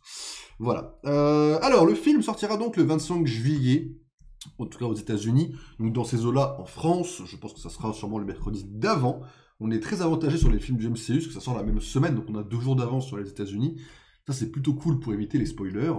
Alors, on a un autre univers, on a un Galactus Comics Accurate, on a des costumes Comics Accurate, on a un Herbie. Alors, je suis très content que dans mes souvenirs, déjà, les premiers films des 4 Fantastiques avec Chris Evans ne comportaient pas de Herbie. À mon humble avis, je ne pense pas que le film de 2016 comporte un Herbie, donc je suis très content, parce que c'est un personnage qui est dans mes premiers comics que j'ai lus, donc je suis très content de le revoir là. Bon, après c'est un style un peu spécial, mais je pense que ça sera pas mauvais. Pedro Pascal et Vanessa Kirby, je pense qu'on est sur un cast assez incroyable. Les 2 autres, je les connais pas assez, même si j'ai vu l'acteur de Johnny dans Gladiator 2, mais je ne les connais pas assez. En termes de réalisateur, on n'a pas un réalisateur qui a fait de la merde. Alors, il a fait que 2 films, le réalisateur, il s'appelle Matt Shakman. C'est son 2e film, que celui-ci, et il a fait une grosse série qui s'appelle Philadelphia, que je ne connais pas du tout, et il a notamment fait WandaVision. Voilà. Celui de Ben, il jouait Micro dans Punisher 1. Ah ouais, ça date. Je l'avais bien aimé Micro dans mes souvenirs. Enfin, de toute façon, je vais la revoir la série, mais dans mes souvenirs, je l'avais bien aimé le personnage. Mais du coup, potentiellement bon acteur, je pense. De toute façon, après, c'est dur d'être de mauvais acteurs quand tu vois déjà la bande-annonce. Je ne sais pas si la bande-annonce vous a hype. Moi, c'est une bande-annonce qui m'a beaucoup hype. Franchement, après, bon, ok, Pedro Pascal ne ressemble pas beaucoup à Reed Richards, mais comme il ressemble à Pedro Pascal, moi je m'en fous en fait. Grosso modo, ceci dit, Vanessa Kirby en Femme Invisible, c'est peut-être un des top 3 de meilleurs castes du MCU. Après Tom Hiddleston, bien sûr. Voilà, alors. Voilà, perso j'étais plutôt hype. Voilà, ouais, ça a eu un bon effet, on a eu une bonne esthétique, ça a l'air d'être assez clean. Ils prennent leur temps pour faire le film, il sort en juillet, on a encore du temps pour des modifications, on a une esthétique temporelle. Ceci dit, j'ai un peu peur que ça soit un peu trop classique, dans le sens où, comme on sait que c'est d'un autre univers, on peut se dire, bon bah Galactus va tout bouffer, puisque l'univers en question n'a pas trop d'impact en fait. Donc pour qu'il rejoigne, on va dire, le vrai MCU, on peut très bien se dire, bon bah Galactus va les bouffer, fin de l'histoire en fait. C'est pas... Je trouve que ça manque peut-être un poil d'enjeu, mais bon, on va pas non plus énumérer tous les problèmes potentiels liés aux annonces. Mais voilà, nouveau film qui sortira bientôt, lié au MCU. Enfin, le retour de cette famille, apparemment très iconique dans l'univers Marvel. Moi, je pense pas qu'elle était si iconique que ça. Après, en vrai, dans les comics, malheureusement, ils apparaissent plus beaucoup, quoi. Donc, il va falloir les faire réapparaître un peu dans les comics pour pouvoir vendre des comics, dis donc les mecs. Hein. Osef et Galactus et le style général du truc est incroyable. C'est ça. Après, la bande-annonce a fait le choix de ne pas cacher... justement, a fait le choix de cacher, justement, la surfeuse d'argent. C'est un choix. Je demande à voir ce qu'ils vont en faire, à titre personnel. J'ai hâte de voir ce qu'ils vont en faire de la surfeuse d'argent. Si c'est iconique, c'est les FF. Ouais, mais je veux dire... C'est iconique le principe, mais les comics FF, j'ai l'impression qu'ils sont bien moins connus, tu vois, que les personnages, quoi. Et oui, après, ils sont iconiques. Je pense que beaucoup de gens qui ont lu un minimum, on va dire, de comics, connaissent la cover avec la bête de la taupe, quoi. Il y a des rumeurs comme quoi Invisible Woman serait enceinte et que First Step ferait ref à ça aussi. J'ai vu passer des choses, apparemment, oui, comme quoi Galactus viendrait chercher Franklin, ou j'ai vu passer 2-3 petits leaks ou rumeurs aussi. J'ai vu passer des choses comme ça également, ouais. Pratiquement tous les persos connus de Marvel sont liés au FF. De toute façon, oui. De cette façon, c'est parce que l'univers Marvel est très lié les uns aux autres en soi, mais... Après, j'espère, moi, bon, petit détail à la con, hein, mais c'est le genre de détail que j'aime beaucoup. J'espère qu'on aura une petite référence à Ben qui aime jouer au poker. Parce que dans les comics, j'aime beaucoup leur partie de poker entre eux, là, notamment dans Civil War, qui est incroyable. Et Franklin est pas bête pour lier les 4 F au reste du MCU.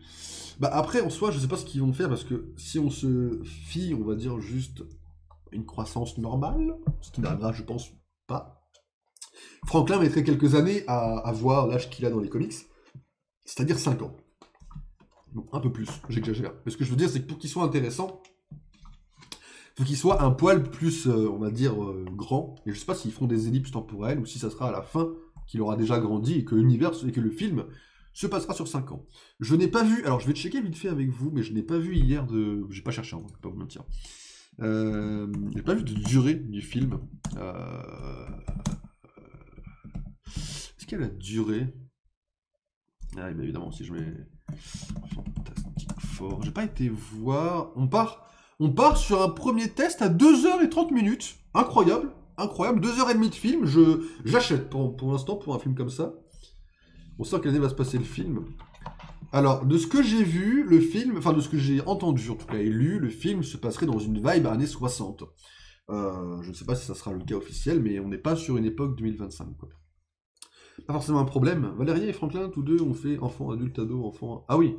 Comme quoi, je ne lis plus assez les comics, parce que je ne sais pas du tout cette information, par exemple. Mais, ceci dit, j'espère qu'on aura Franklin et que Valeria aura la même naissance que dans les comics. Ça serait incroyable en film. Ça serait un chef-d'œuvre. Voilà. Après, petit risque, c'est que là, mesdames et messieurs, nous sommes en 2025. IRL, je parle. Et... l'année prochaine sort Doomsday, et je me dis que ça fait peu de voir un seul film, et j'espère qu'on aura le temps de lier vraiment les 4 Fantastiques à Docteur Fatalis, c'est quand même leur relation qui est super intéressante. Et j'espère de tout mon cœur qu'on n'aura pas une relation Fatalis et Spider-Man à cause de Robert Downey Jr. Hein. Je prie fort pour ça. Mais voilà, à voir les enjeux des enfants, mais j'ai vu en effet qu'il y avait plein de gens qui disaient qu'elle avait l'air un peu enceinte, potentiellement dans certains plans, si on fait pause à la minute près, etc. Plein de théories possibles sur l'enjeu du film, et là où ça peut amener. On a le personnage de l'acteur que je ne connais pas, mais qui est très âgé, qui apparaît une frame dans la bande-annonce, qui est encore un personnage mystère. Alors apparemment les gens disent que ça va être l'homme taupe, Molman, à voir si ça sera ce rôle-là, ou alors Red Ghost. Voilà, un personnage qui serait un peu amusant de faire apparaître dans le film comme ça, vu que Red Ghost est un des méchants les plus ridicules, mais amusant, c'est un bon méchant, mais il est ridicule parce qu'il gère juste des singes de l'espace. C'est un russe qui gère des singes de l'espace, c'est assez amusant comme pitch en soi. Mais voilà. Bon, bah voilà, un film de 2h30 en juillet. Voilà, bon, ça aura autant de succès que Superman, je pense, en vrai. Les deux films, les gens vont kiffer les deux films, on va bien manger cet été, quoi. Avant de parler des deux autres films Marvel, parce qu'on a beaucoup d'annonces Marvel, on va parler d'un petit peu du côté de DC Comics, puisqu'on a des infos pour un film DC Comics, Clayface, Gueule d'Argile, mesdames et messieurs. Chat de Red Ghost, Doom. Les messages de l'espace, c'est la vie. Alors, ils ont des pouvoirs sympatoches, hein, mais j'espère qu'il y aura les singes et qu'ils assumeront le côté un peu kitsch. Déjà, ils ont assumé la Fantastic Car à moitié. Je suis déjà heureux, quoi. Le film Clayface a eu des informations. Alors, il y a eu 2-3 petites mises à jour cette semaine, mais l'annonce a été publiée avant les annonces des Watchers déchus. Le dernier film d'ici que j'ai vu était Black Adam, je crois. Est-ce qu'il y a eu autre chose sorti d'ici Black Adam? Qu'est-ce qui est sorti? Malheureusement, les films d'ici, je ne les ai pas en tête, parce que je ne suis pas aussi fan de DC que de Marvel, il faut dire la vérité. Film... Il y a quoi de sorti? Qu'est-ce que t'as loupé, toi, depuis Black Adam? Je peux avoir un truc chronologique, merci. Blue Beetle, The Batman. Alors, The Batman, j'ai pas du tout aimé, c'est un film. Je comprends pas la hype autour de The Batman. Hein. The Batman, c'est vraiment éteint. Enfin, c'est éteint. C'est ok, quoi. Blue Beetle, Blue Beetle, c'est pas si mal. Bon, c'est un peu mieux que The Batman, mais c'est pas... Blue Beetle, en vrai, tu loupes un petit truc là-dessus. En plus, je crois que Blue Beetle, je crois que c'est semi-canon au DCU. Enfin, il y a une nouvelle dinguerie, ils arrivent pas à... Les autres des films que j'ai vus d'ici sont donc Black Adam et The Batman. The Batman, c'est cool. Ouais, enfin, c'est cool, c'est... c'est Batman, quoi. J'ai abandonné d'ici. J'ai beaucoup abandonné d'ici aussi, je vais pas vous mentir. Là, j'ai découvert la majorité des annonces d'ici, je les ai découverts en faisant les Watchers déchus. Clayface, ils vont faire un film dessus. Alors, le Kevin Feige de DC Comics, c'est James Gunn et Peter Safran. Le truc, c'est que James Gunn, on n'est pas sur un producteur, on est sur un réalisateur. Donc, malheureusement, déjà face à Kevin Feige, on va avoir le côté réalisateur et pas argent. Donc, j'espère qu'il va laisser plus de liberté au nouveau réalisateur de Clayface, qui a été annoncé cette semaine, James Watkins, qui a réalisé très récemment Speak No Evil, le remake, un petit film d'horreur. Alors, j'ai été checker un petit peu ce que j'en ai, parce qu'en fait, quand je vois beaucoup de films, il se peut que certains, je les oublie un peu, notamment Speak No Evil, j'avais un peu zappé, parce que j'avais pensé vraiment de la réalisation pure. Pour un film d'horreur, c'était ok en fait, c'est sympa, mais ça casse pas trois pattes à un canard. Donc à voir sur quelle direction on va aller avec ce film d'horreur qui est pour le moment annoncé pour 2026. En scénariste, on a Mike Flanagan qui a écrit Life of Chuck, qui sortira cette année avec Tom Hiddleston, donc je pense qu'on est sur un chef-d'œuvre. Donc je pense qu'en termes d'écriture, ce n'est pas un problème. Mais le pitch rappelle énormément le film The Substance sorti cette année. En gros, c'est un acteur qui est un peu dans la merde, qui va se mettre une substance sur lui, qui va devenir Gueule d'Argile. À voir quel parti pris on va prendre pour Gueule d'Argile. Faire un film juste sur lui, je trouve ça un peu osé. En mode, qui va aller voir ce film si tu le sors au cinéma et que tu ne fais pas une bonne com dessus. Hein. Là où si tu fais un film Iron Man, t'as beau faire une mauvaise com, tout le monde ira le voir. Un film Gueule d'Argile, je sais pas. Donc à voir ce qu'ils vont faire. Après moi, les films sur les méchants, si c'est bien fait, ça peut être incroyable. Hein. Si on oublie Joker 2 et qu'on oublie... notamment Kraven, ça peut bien se passer. Ça peut être potable. Donc à voir ce qu'ils vont faire, je pense qu'on aura une plus grande liberté. J'ai su que apparemment Gueule d'Argile apparaissait dans Créature Commando, que j'ai toujours pas vu, je suis vraiment à la bourre. Donc à voir la direction que ça va prendre, etc. etc. Donc un petit film Clayface. Ensuite, on va passer au meilleur film de 2025. C'est pareil, j'ai une petite bande-annonce qui est sortie cette semaine, je crois, il n'y a pas très longtemps, pour Thunderbolt, mesdames et messieurs.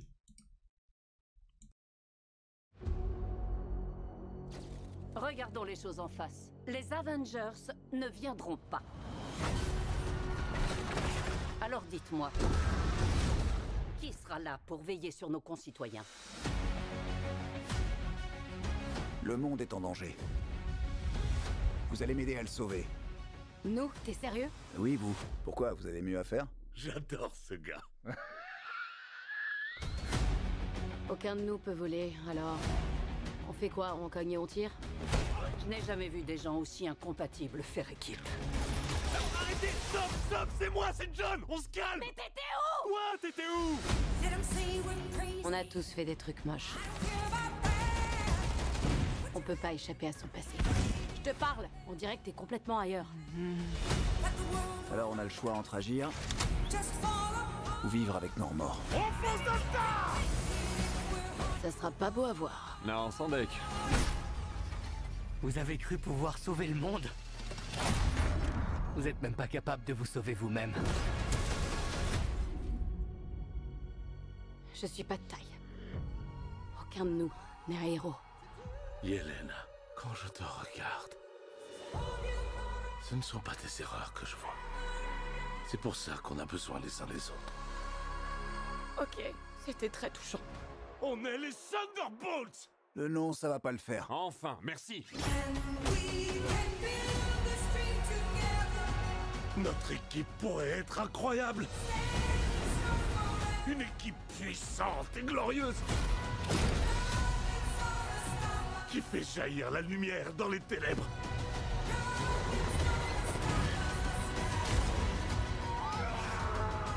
Nous pouvons être les super-héros sur les paquets de céréales. Avec le jouet à l'intérieur.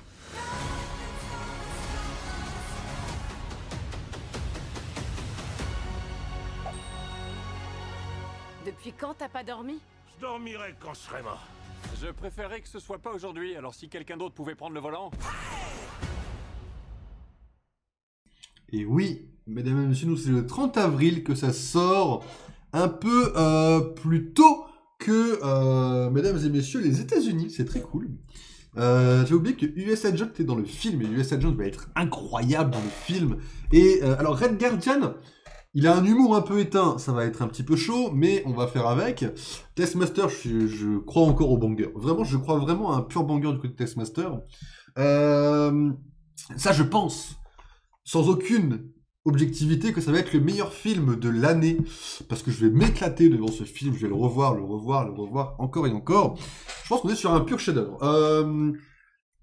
Donc, officiellement, il sort le 2 mai, mais chez nous, c'est le 30 avril, donc il sort 2 jours en avance, hein, voilà. Alors, pour ceux, parce que j'ai vu sur Twitter qu'il y avait plein de gens qui oubliaient un peu les personnages. Moi, je trouve qu'ils ont pris les meilleurs personnages du MCU, si on rêve le Gardien Rouge. Ils ont pris les meilleurs personnages du MCU pour faire une équipe.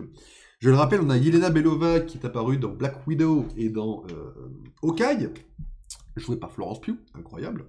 On a Bucky, qui est le meilleur personnage de l'équipe, hein, encore une fois. Non, c'est le deuxième meilleur, pardon. Bucky, qui est incroyable, et qui a, je n'en parlerai que dans Captain America 4, mais qui a un mini-développement dont on va parler rapidement. On a le Red Guardian, qui a l'air un poil plus sérieux que Black Widow, en vrai. Le seul qui m'inspire, c'est Bucky. Ah, toi, Hugo, tu devrais être inspiré par Ghost un petit peu. Ghost, j'y crois, je pense que ça va être le MVP de la game. Bon, je parle un peu comme Marvel Rivals pour me faire foutre. Ghost, je pense que ça va être vraiment le meilleur personnage du film, et j'y crois énormément. On a l'US Agent. Alors, l'US Agent, à voir ce que ça va faire dans le film un petit peu. On a effectivement Taskmaster, dont le réalisateur a dit « J'aime beaucoup laisser un suspense sur ce qui arrivera à Taskmaster. » Bon. Je vais pas vous mentir, j'ai beau essayer de nier l'évidence, je pense qu'elle va crever. Mais j'ose espérer que non, j'ose espérer qu'elle va survivre et qu'elle va être le MVP également de son côté, parce que le costume est stylé, le personnage est stylé, enfin, ça peut être que bien en fait, quoi. Donc je crois encore en Taskmaster, en tant qu'arme de guerre, et Valentina, qui apparaît dans plein de trucs différents, et je pense que Valentina va être incroyable également. Moi, je dirais pouvoir quelque chose, Sentry va se faire détruire. Alors, il y a de ça, le méchant principal, mesdames et messieurs, n'est pas Sentry, mais bien Void, du coup. Alors, Void, Sentry, pour ceux qui ne connaissent pas du tout le personnage, Sentry, c'est un super-héros qui a le pouvoir de 1000 soleils, grosso modo. Dans les comics, il a tué Loki, pour vous la faire courte, et il a détruit en deux Morgan le Fay. Voilà. Le truc, c'est qu'il a un côté sombre, qui s'appelle le Void, qui est lui, mais en méchant, et en bien pire. Et qui peut tuer des dieux, aussi, grosso modo. Bah, techniquement, c'est lui qui a tué Loki, d'ailleurs. Et en fait, le truc, c'est que le Void, là, dans la bande-annonce, c'est vrai qu'il pulvérise des gens en faisant juste un truc bizarre avec ça. Enfin, il met sa main sur le côté, puis il écrase des gens dans l'ombre, quoi. C'est vrai que ça va être un peu bizarre de voir comment cette équipe va le détruire. Après, moi, je reste positif quant à la conclusion du film pour le moment, en espérant que ça ne fasse pas un truc de merde. J'ai pas noté énormément de choses sur Thunderbolt parce qu'on n'a pas beaucoup d'informations. Il y a un acteur de la série Sweet qui est dans le conseil au début de la bande-annonce, que j'aime énormément dans comment ça s'appelle, dans Suits, qui est dans le conseil au tout début, là, quand Valentina elle parle, on a un mec du Suits. Suits, vraiment, c'est une série, elle fait 9 saisons, mais ça passe comme 2 saisons. Cette série est un banger incroyable. Hein. D'ailleurs, aujourd'hui sort le nouvel épisode de la saison d'une nouvelle série dans le même univers, je vous la conseille. Hein. Mais voilà, bon, j'ai pas noté grand chose, parce qu'il n'y a pas beaucoup d'informations qui sont sorties. Le film sort en mai. Ce n'est pas Ares qui l'avait déchiré en deux. Bah dans mes souvenirs, en fait, Ares se faisait déchirer en deux par Morgane, parce que justement, au début il la tue, mais elle revient à la vie, ou une connerie comme ça. Voyons si je trouve quelque chose. Ah, c'est quand elle les affronte. C'est Ares qui s'est fait déchirer. Ah oui, c'est lui qui s'est fait déchirer en deux. Ouais, ok. Ah, les comics Dark Avengers sont des dingueries aussi, on va pas se mentir. Je vous les conseille également. Mais voilà, donc Thunderbolt, j'ai beaucoup d'espoir sur ce film. Les costumes sont pas mauvais du tout. Alors, l'US Agent est très classique. Le Red Guardian, on est toujours sur un truc cliché. Ghost, c'est spécial, mais j'aime bien. Taskmaster est incroyable. À voir où est-ce que ça va aller avec tout ça, mais voilà, nous avons le film Thunderbolt qui sortira bientôt. Dans Siege. Non, Morgan le fait, c'est avant. Siege, c'est Loki, enfin c'est Asgard, tout ça. Je suis sûr que dans Siege, Loki il meurt par Void, ça j'en suis sûr, et c'est le seul truc dont je suis sûr que j'ai pas eu l'événement en vrai. J'ai juste lu Loki en sorcier suprême, quoi. Mais voilà, ouais, Thunderbolt, c'est pas... Il a aussi buté Carnage, non? Il y a moyen que Carnage se soit fait dégager la gueule. Hein. Ares se fait déchirer par Sentry. Ah ouais? Oui, Hugo a raison. Ah ouais? Mais Sentry, il défonce tout le monde, en fait, dans Siege. Il a fait 3 morts. Il a fait 3 kills, quoi. Putain, mais il est pas dans Marvel Rivals, les gars. Ah, j'avais oublié. Je savais pas du tout qu'il avait buté Ares. Je savais pour Carnage, parce que, voilà, ils en reparlent après. Et c'est vrai qu'Ares, on le voit plus dans les comics, en vrai. Je dis ça, mais on le voit plus, alors que j'étais un peu intéressé par le personnage, quoi. Mais voilà. Alors... J'en parlerai dans le film d'après, mais voilà, il y a 3 spoilers où je pense qu'on pourra faire des liens avec Thunderbolt aussi. Mais voilà, Thunderbolt, je mise sur, à titre personnel, un pur chef-d'œuvre de l'année. Et je pense qu'on ne pourra pas passer à côté, quoi. Après, avoir la com, avoir les plus gros problèmes, mais voilà. En même temps, Sentry est aussi le seul mec qui stoppe pour le Breaker Hulk. Non, mais dans le film, il sera forcément nerfé. C'est une obligation. Tu peux pas laisser ça dans le film comme ça avec cette équipe-là, en fait. Cette équipe de bras cassés, d'ailleurs, ne passe pas dans le film. D'ailleurs, enfin ouais, on verra. On verra ce que donne le film. Faut y croire, faut être optimiste et ne pas croire qu'ils vont tout résoudre à coup d'amitié. Ceci dit, selon le compte Twitter à la réputation de pas être fiable tout le temps, My Time to Shine, mesdames et messieurs, à ce qui paraît, Bob, donc Sentry en mode humain, aurait apparemment un lien d'amitié extrêmement fort avec Yelena. Donc à voir ce que ça amène dans le film, hein, bien sûr, mais voilà. Voilà pour Thunderbolt. Voilà, c'est relativement court, c'est relativement cool. Thunderbolt, mesdames et messieurs. Et donc ensuite, il reste le dernier film à parler. Alors attention, alerte spoiler, puisque le film est sorti relativement récemment, si vous ne l'avez pas vu. Ça va être Captain America 4. T'inquiète, maintenant qu'on a le Super Skrull de Secret Invasion, Sentry n'est pas le meilleur perso de Marvel. Non, ça c'est une dinguerie. Le Super Skrull, c'est une grosse dinguerie. De toute façon, à ce qui paraît... Enfin, ouais, on verra. On verra ce que ça va donner, quoi. Captain America 4, sorti le 14 février aux États-Unis. Donc là, à la Saint-Valentin, pourquoi pas, c'est spécial. Ça va être le genre, ils se rencontrent au début du film, ils discutent un peu, puis à la fin, ils fait appel à leur relation comme s'ils connaissaient de la maternelle.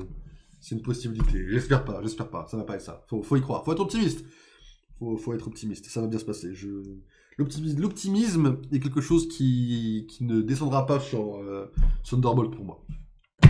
Captain America 4. Alors, nouveau film Marvel le plus récent au cinéma. On est sur une durée de 2 heures et quelques, ressenti 4 heures.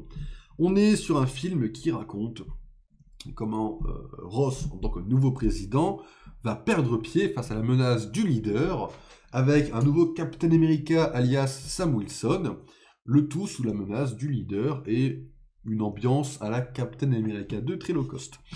Les gens, vous, de manière générale, vous avez été moins en train que le pensait Marvel. Marvel pensait faire 100 millions de box-office sur le premier week-end d'exploitation. Malheureusement, ce n'était que 88 millions. Vous avez été un petit peu moins optimiste. Et le film a pris une moyenne de 2.6 sur Letterboxd. Alors je prends comme référence Letterboxd, qui est un site très américain, qui commence à se franciser un petit peu du côté des utilisateurs. 2.6 en termes de moyenne. Grosso modo, ça veut dire que les gens n'ont pas trop aimé. Si la film a une moyenne de 2.6, c'est que de manière générale, il n'a pas été trop apprécié. Alors, à voir un peu où est-ce qu'on va aller avec ce film, je pense que les gens sont trop critiques. Il y a de tout. En vrai, moi j'ai mis 2.5, j'ai pas été beaucoup plus gentil. Et qui est de 200% plus fiable que... Mais Rotten Tomatoes, il y a des avis achetés. Sur Rotten, il est à 56%. Ce qui en fait un truc pas très bon. Mais vu que Eternal est à 48%... Voilà. Après, sur Letterboxd, Eternal est à 2.3. Donc allez vous faire foutre, Letterboxd. Le film n'est pas aussi mauvais qu'ils le disent. Le film est pas mauvais, il est juste très très mid. Et en fait, il a une des pires communications que j'ai vues de ma vie. Et il veut trop aller sur Captain America 2, je trouve. Il veut trop faire un Captain America 2, mais au final, ça fait un Captain America 2 éteint, en fait. Mais en même temps, t'as un peu la suite d'Incroyable Hulk qui se mélange. Mais du coup, t'as le sérieux et le kitsch qui se mélangent et ça va pas, en fait. Et ça donne un rendu, ça donne ça, quoi. Trop de com sur Red Hulk, mais oui, mais c'est ça.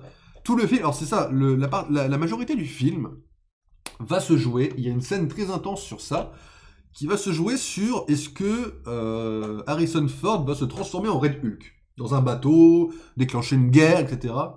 Sauf que toute la com, mais vraiment toute la com officielle en plus, hein, c'est joué sur « Oh, regardez les gars, il y a Red Hulk à la Maison Blanche ». Donc, tu sais très bien qu'il ne va pas se transformer dans les bateaux. Tu le sais, en fait. Tu es au courant, tu connais, tu as vu la com, c'est officiel, ça passe partout. Donc, bon, malheureusement, en effet, il y a trop de com sur la fin. La moitié de la bande-annonce, à chaque fois, se joue sur le combat final du film. Tu ne sais pas pourquoi. Enfin, bon, après, moi, je suis très méchant sur les bandes-annonces. Je rappelle que, pour moi, une bande-annonce ne devrait comporter aucune scène des 30 dernières minutes du film. Voilà. Bon, là, on a carrément les 10 dernières minutes du film dans la bande-annonce. C'est une dinguerie. Non, en vrai, le film est très oubliable et puis il est très bâclé. On a plein de... Là où tu avais l'occasion de finir plein d'arcs, d'arriver et de faire plein de trucs, de remettre à jour plein de choses... Tu as 30 000 choses qui se cassent la gueule. Voilà, tu as un nouveau président. Alors, de ce que j'ai lu, apparemment, il se trouve que Captain America 4 se passerait avant Secret Invasion. Donc, grosso modo, le président qui fait de la merde dans Secret Invasion, ça serait après Ross. Pourquoi pas. On a un nouveau Captain America, tout le monde voulait avoir l'espoir qu'il soit incroyable. Le truc c'est qu'on joue pas beaucoup sur ça. En fait le truc c'est que Sam passe la majorité du film à se plaindre de ne pas avoir le sérum comme Steve. Et en fait le truc c'est que ce problème là on l'a déjà résolu dans la série quoi. Donc en vrai on aurait dû passer sur autre chose et avoir d'autres trucs très intéressants. Malheureusement ça n'a pas été le cas. On a une scène qui est très stylée dans le film, peut-être l'une des meilleures scènes du film, en tout cas de combat, ça c'est sûr. C'est la scène où on a un membre de la Société du Serpent qui va arrêter Captain America en civil, et ils vont se taper dans une rue, quoi. Alors, bon, déjà, la Société du Serpent, je le dis assez dans toutes les critiques, donc je vais quand même le répéter au cas où pour les nouveaux, j'essaye toujours de me démarquer des comics quand je juge un film de super-héros. J'essaie toujours de me dire, vas-y, c'est une adaptation, calme, va pas faire le mec aigri des comics. Sauf que transformer la Société des Serpents en l'appelant déjà juste Serpent, ça c'est pas incroyable. Et puis surtout, bon, je vais pas dire que c'est iconique comme groupe de méchants, mais ils sont très sympas. C'est des persos qui ont des pouvoirs de serpent, c'est quand même vachement cool. Là, c'est juste des terroristes, c'est pas ouf, c'est du déjà vu, surtout dans un film Captain America. Quand t'as Batroc qui te sert d'introduction à Captain America 2 et à la série Soldat de l'hiver, enfin à la série du Soldat de l'hiver et du Faucon, tu peux, à la limite, reprends-le, ça fera peut-être un peu kitsch, mais Mais au moins, vas-y, ça fait un truc. Voilà, c'est le serpent. Alors bon, il y a Giancarlo Esposito en méchant. Ça fonctionne plutôt bien. Et lui, il fonctionne... Enfin, c'est un méchant. Il fonctionne forcément bien. C'est un méchant IRL, je pense, à ce niveau-là. Voilà, bon. À voir ce que ça va donner. La relation qu'il a avec Captain, j'ai un peu peur de la direction que ça va prendre. Puisque, étant donné que lui, c'est un vrai tueur, un vrai terroriste, un vrai malade, je vois pas pourquoi ils ont l'air d'être à moitié... Je vais pas dire amis, mais t'as l'impression qu'ils vont développer une espèce de relation... en mode ennemi-ami, à moitié tordu, c'est un peu bizarre. Est-ce que je viens juste de voir... Non, pas de soucis, pas de soucis. Moi, quand je le vois, il n'y a pas de soucis. Je suis pas harcelé de messages de bot en vrai. Bon, j'en ai quand même un par stream, c'est un peu bizarre en vrai. Mais voilà, on a des relations très bizarres.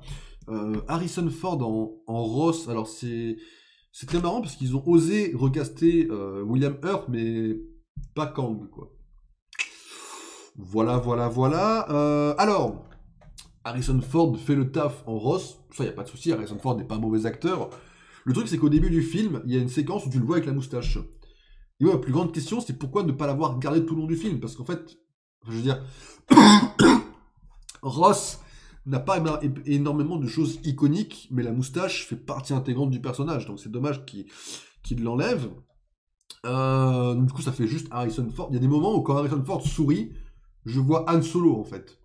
Donc ça m'a un peu sorti du truc, je vais pas vous mentir.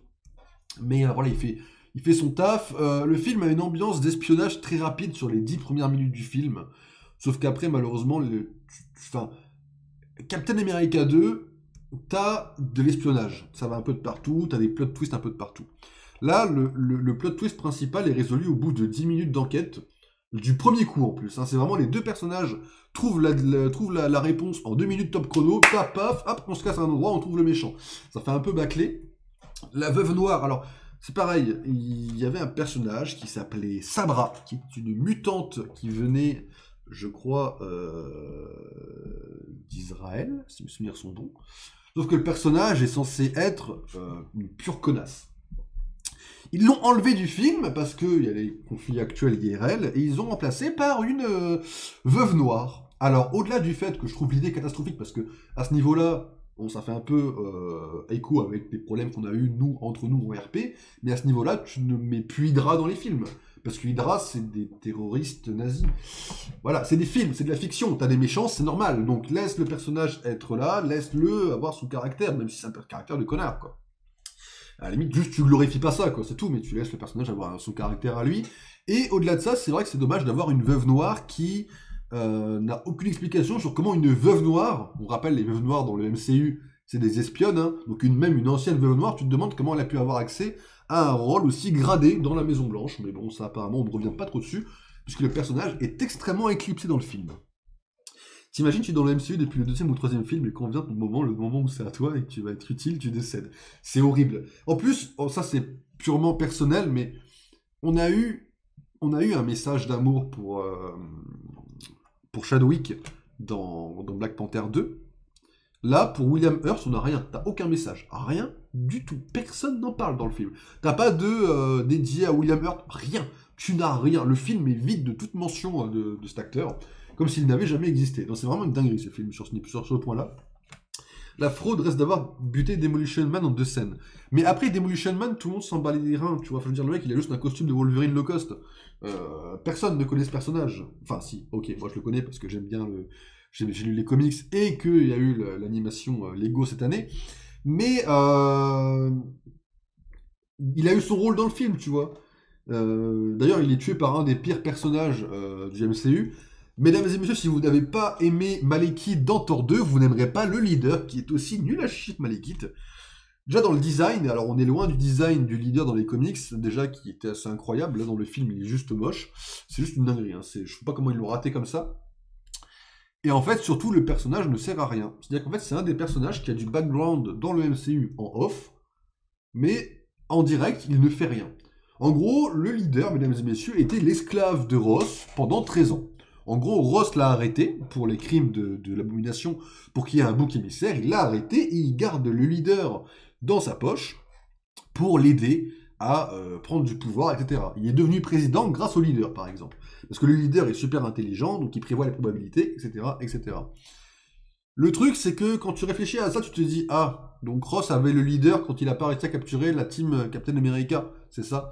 Voilà, donc en gros, tu te dis que Ross, toutes les merdes qu'il a faites dans le MCU, bah, il avait le leader et il en a rien fait. Bon, ça c'est un peu bizarre, mais bon, en soi, il a pas réussi à capturer la Veuve Noire non plus. Mais bon, voilà, au moins tu te dis, vas-y, il y a du background en off, le leader est une menace en off. Sauf que dans le film, le leader n'arrive à rien. C'est-à-dire que le leader, il est là, ah, je sais que quand je vais faire telle chose, tu vas retourner en arrière et pas me capturer. Ah bah non, parce que Captain America, il a foncé tout droit. Ah. Ah, je sais que quand je vais partir, je vais envoyer des hommes te tuer. Ah bah, il a survécu. Ah, je sais que quand je vais créer la tension de la 3e guerre mondiale, le Hulk rouge va exploser. Ah bah non, toujours pas. En fait, tout le long du film, il échoue. En fait, c'est tout le film, il n'est pas une menace. Sauf à la fin, du coup, les 10 dernières minutes du film, le combat final contre le Hulk rouge, où il arrive à faire craquer, en effet, Ross. Alors, d'ailleurs, la façon dont il explose est légèrement... Enfin, c'est très ironique, parce qu'en théorie, Ross est censé être plus colérique que Bruce Banner, et que de me dire, en 13 ans, il n'a pas explosé une seule fois, j'ai un peu du mal à y croire quand même. Hein. Mais vas-y, admettons. Le truc, c'est que on est sur un leader qui va se rendre à Sam sur une scène qui est très fond vert et qui est incroyablement moche visuellement, parce que c'est le plus gros défaut du film, qu'il est moche visuellement. Et on a le combat du Hulk rouge. Si vous vous demandez comment le Hulk rouge peut affronter Captain America sans sérum, il y a 2 réponses à ça. La première, c'est le vibranium. Les ailes du costume de Sam sont en vibranium. C'est nul à chier. Je vais être c'est un peu violent, mais c'est nul. C'est horriblement nul comme plot twist. C'est dès le début, c'est tout le long du film, c'est pas un plot twist, mais je veux dire, l'idée est nulle. Le costume déjà est moche. Là, le costume qu'on voit à la caméra, là, c'est le costume de Captain. C'est le même couleur, même costume, même... Voilà, sur Sam. Donc déjà, on perd le costume en blanc qui était très stylé. Et en plus de ça, à la fin du combat, tu as le fameux pouvoir de l'amitié, comme on parlait sur Sentry. Parce qu'en effet, Sam va arriver et dire « C'est pas ce que votre fille veut, ni ce que votre femme décédée veut !» Puis il y aura des fleurs de cerisier qui tomberont dans la main de Hulk, qui va se rechanger en Harrison Ford. Voilà, ça c'est la fin du combat. Voilà, au bout de 3 minutes de combat. Non, c'est très nul. La seule chose réussie, grosso modo, c'est le design du Hulk rouge. Alors même si la Maison Blanche, t'as des scènes où j'ai l'impression qu'il s'est un peu extendu. Là, je sais pas comment ils ont fait leur rendu de 3D, etc. Je sais pas ce qu'ils ont voulu faire. Betty a bien pris son temps pour se ramener aussi. Betty a pris son cachet d'actrice puisqu'elle apparaît sur les 3 minutes du film à la fin, hein, c'est pareil en effet. Le point positif, c'est que Ross se rend. Ross, hein, c'est pareil, ça fait un peu le méchant qui se rend facilement. Là où je vais en venir pour Thunderbolt, le lien que je vais faire avec Thunderbolt, c'est qu'à tout moment de l'histoire, les Thunderbolt vont aller chercher Ross en prison. Ils vont le libérer pour ramener le Hulk rouge contre Sentry. Alors, ça ne suffirait pas, mais j'aimerais bien. Ça équilibrerait un peu la balance, déjà. Moi, j'y crois encore à cette théorie-là. De même pour Zemo et de même pour le leader qui est également dans le raft, et qui fait un plot twist. Alors c'est pareil, mesdames et messieurs. Ceux qui sont restés jusqu'à la fin du film, il y a une scène post-générique où le leader a la visite de Sam, et le leader est là en mode, vous savez, vous n'êtes pas les seuls héros. En mode, il y a d'autres dimensions. En gros, pour teaser Doomsday. Sauf qu'en fait, apparemment, ce que voulait dire le réal, c'est que ça teasait les Illuminati dans le MCU. Voilà. Ouais.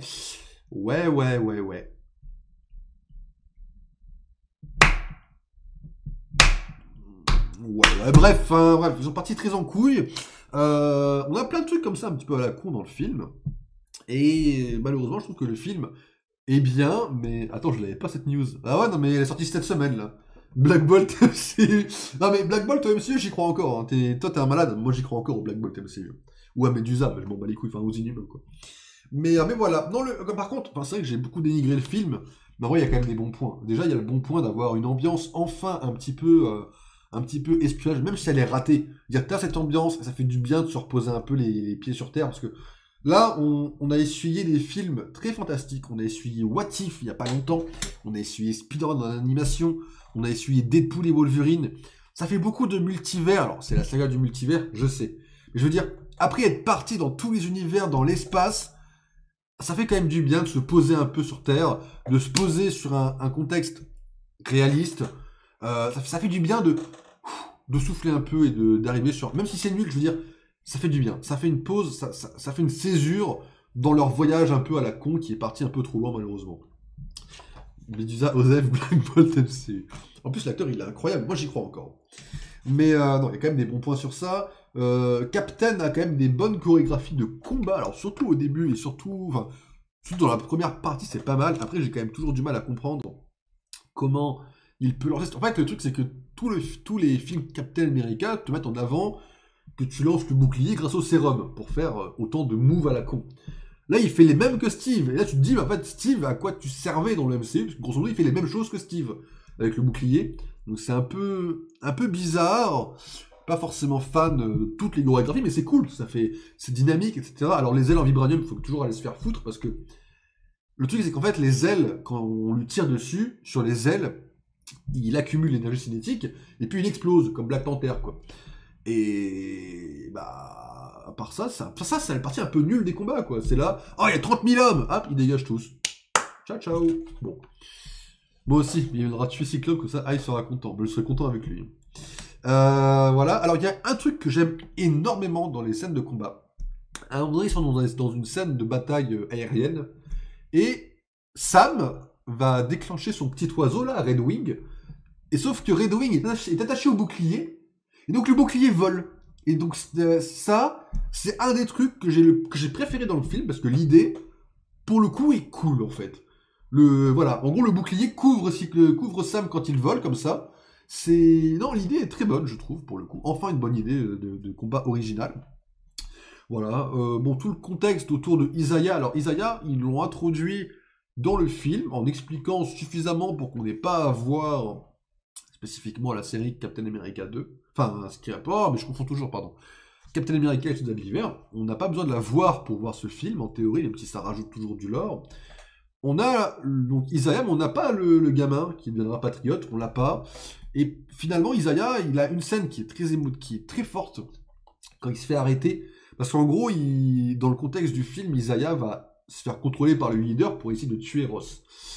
Sauf qu'à la base, il était là dans une cérémonie sur l'adamantium, et il avait mis son costume de mariage. Et en fait, au moment où il se fait arrêter, parce que son costume de mariage, il y tient beaucoup. Sa femme est décédée, il y tient beaucoup. Et quand il se fait arrêter, il n'arrête pas de répéter « Bah, mon costume, faites attention ». Et ça, c'est une des scènes qui, en vrai, elle prend un peu... C'est pas une des meilleures scènes du MCU, mais elle m'a pris un peu au trip. Je suis en mode « Ah ouais, vas-y, c'est bien géré leur truc, quoi ». Elijah Bradley, ouais, c'est ça. Il est dans la série, on le voit qu'il a l'air attaché, en tout cas, à Isaiah, mais là, on en reparle. Il est même pas mentionné, en fait, dans le film. Why not? Je suis pas fan, mais j'aime bien Elijah. Moi, j'aime bien l'acteur de Marvel Snap dans les comics. J'ai jamais lu de comics avec lui. Voilà, j'avoue, je suis une fraude en comics. Mais c'est un concept cool, j'espère qu'ils vont bien l'utiliser. Ouais, ils vont faire les Young Avengers avec Miss Marvel. Tu sais, la mutante qui a les pouvoirs élastiques, mais pas trop élastiques. Tu connais l'astu? Tu sais? Les Young Avengers avec Miss Marvel, la mutante. Tu vois ce que je veux dire? Il a disparu des comics après Young Avengers, puis il est revenu une fois ou deux. Il est pas revenu dans Secret Empire? Je crois, peut-être pas. Ouais, peut-être que j'hallucine en vrai, je crois. Je vais te buter. Non, mais en vrai, c'est pas grave. Il y aura Kate Bishop, ça sera incroyable. Il y aura Cassie, ça va être incroyable. Il faut se porter sur ces deux actrices pour porter les Young Avengers. Mais voilà. Donc on a quand même beaucoup de choses bien, mais le problème, c'est qu'en fait, le film a un très bon potentiel, mais il a tellement de... Une faute, comme je disais. On parle pas de Miss Marvel devant moi. J'ai pas vu la série, il faudra vraiment que je la voie, mais je mettrai tellement une sale note. Le pire, c'est qu'elle a impacté les comics. Hein. C'est vraiment une merde, cette série. Empire, avant le Kling et les autres... Ah oui, il y a des... Oui, c'est vrai que le Kling, il est devenu je sais pas quoi, lui aussi. C'est une dinguerie, lui. Il est devenu Empire, c'est un empereur, maintenant, je crois. Il faudra vraiment que je me remette aux comics un jour, très très posément. Là, je suis en train de lire le Fall of X, la fin de Krakoa. Il paraît que c'est incroyable. Vas-y, je suis en train de lire. Hein. À cause de ça, j'ai peur de voir un Black Bolt mutant dans le futur à cause de cette merde. C'est tout à fait possible. Et ça serait vraiment de la merde. Ouais, c'est ce que j'ai cru comprendre. Il est marié avec Wiccan, et ensemble, ils sont empereurs Kree, en fait. Loki les a croisés dans un comics récent. Il les a croisés, s'est foutu de leur gueule. Grosso modo, en disant ah, vous avez besoin d'un mec, hop, il les a Il les a baisés pour récupérer un mec dans le soleil. Ouais, c'était très marrant, Loki qui a passé comme ça, quoi. Mais non, franchement, le film a un potentiel. Alors, attention, petit spoiler de caméo, une des meilleures scènes du film comporte Bucky. Alors, moi, au début, j'étais en mode, quand j'avais regardé le casting de base, j'avais pas vu Sébastien Stan. Et j'étais en mode, ah ouais, tu fais un film, tu mets pas Bucky. Il apparaît en caméo, mesdames et messieurs, il a une scène qui est incroyable. Et on apprend que Bucky est devenu conseiller, ou sénateur, je sais plus ce que c'était. Et en vrai, ça fait une bonne transition avec Thunderbolt, j'ai hâte de voir ce que ça va faire. Mais les cheveux longs, Bucky, je smash. Hein. C'est ça, Dorek Veil. Incroyable ce comics, hein. Incroyable. Sénateur Bucky. C'est ça, on a un sénateur Bucky. Et en vrai, je sais pas où ça va aller dans Thunderbolt, cette suite. Mais c'est bien amené, tout ça. Franchement, c'est cool. C'est une des meilleures scènes du film, mais encore une fois, Sam ne fait que se plaindre du j'ai pas le sérum. Voilà, problème résolu en 6 épisodes dans Captain America et le Soldat de l'Hiver, la série Disney+. Non, ils ont fait vraiment un retour en arrière. En fait, le truc, c'est que très premier degré, vous n'avez pas besoin de voir la série pour voir le film. Alors, c'est un bon point et un mauvais point. Le bon point, c'est qu'en effet, à la base, Disney+, avait dit qu'il n'y aurait pas d'obligation ou de nécessité de voir les séries pour voir les films. Le truc, c'est que WandaVision, on a eu besoin de le voir, sinon tu ne comprends pas comment elle vrille autant. Et si tu ne regardes pas la série Loki, bon, ceci dit, il n'y a plus Kang. Mais si tu ne regardes pas la série Loki, je me demande comment t'arrives à Doomsday. Enfin, il y a plein de choses un peu bizarres. Là, au moins, t'as pas besoin. Et en plus de ça, il n'y a pas Sharon Carter dans le film. Sharon Carter qui, j'espère, pitié, laissez-la en méchante. Assumez votre choix jusqu'au bout. Laissez-la en méchante et donnez-lui une rédemption plus tard, mais faites un truc, quoi. Bucky cheveux longs fait un peu Aragorn, Milo Ventimiglia, John Wick. Que des Tchad, c'est vrai. C'est vrai. Après Aragorn, le goat, hein, parmi tout ça. Alors, j'ai oublié Carter, pas de Zemo d'ailleurs. Alors, Zemo, moi c'est pareil, je crois encore à ce que dans Thunderbolt, ils viennent le chercher au raft. Parce qu'en fait, Zemo, j'ai trop envie de le voir. En fait, Zemo avec la capuche violette, je veux le voir, en fait. Je veux du Zemo. En plus, Zemo, il a une putain de relation avec Sam, ça aurait été incroyable. Mais j'espère que Zemo sera vraiment... Je veux un Zemo important dans le MCU, quoi. Je veux un truc autour de Zemo, quoi. Moi, je suis devenu un peu comme Arctu avec Zemo, comme il était au début du RP. Genre, en fait, là, en ce moment, je suis un peu dans la vague Zemo en plus, donc j'ai envie de le voir partout. Donc, non, ça n'aide pas trop, quoi. Mais voilà, on n'a pas vraiment une vraie... En fait, le truc, c'est que le plus gros défaut du film, c'est de mélanger deux univers qui ne vont pas trop ensemble. Parce que du coup, quand tu mélanges du kitsch avec du super-héros, enfin, avec de l'espionnage, tu te retrouves à ce qu'aucun des deux puisse aller jusqu'au bout. Tu peux pas exploiter à fond les pouvoirs du leader sur ses prévisions avec du sérum de Hulk dans la tête, parce que sinon tu casses le côté un peu thriller, horrifique, suspense. Mais en même temps, tu peux pas aller au bout du thriller, suspense, horrifique, parce qu'à la fin, t'as un gros monstre rouge qui tabasse tout.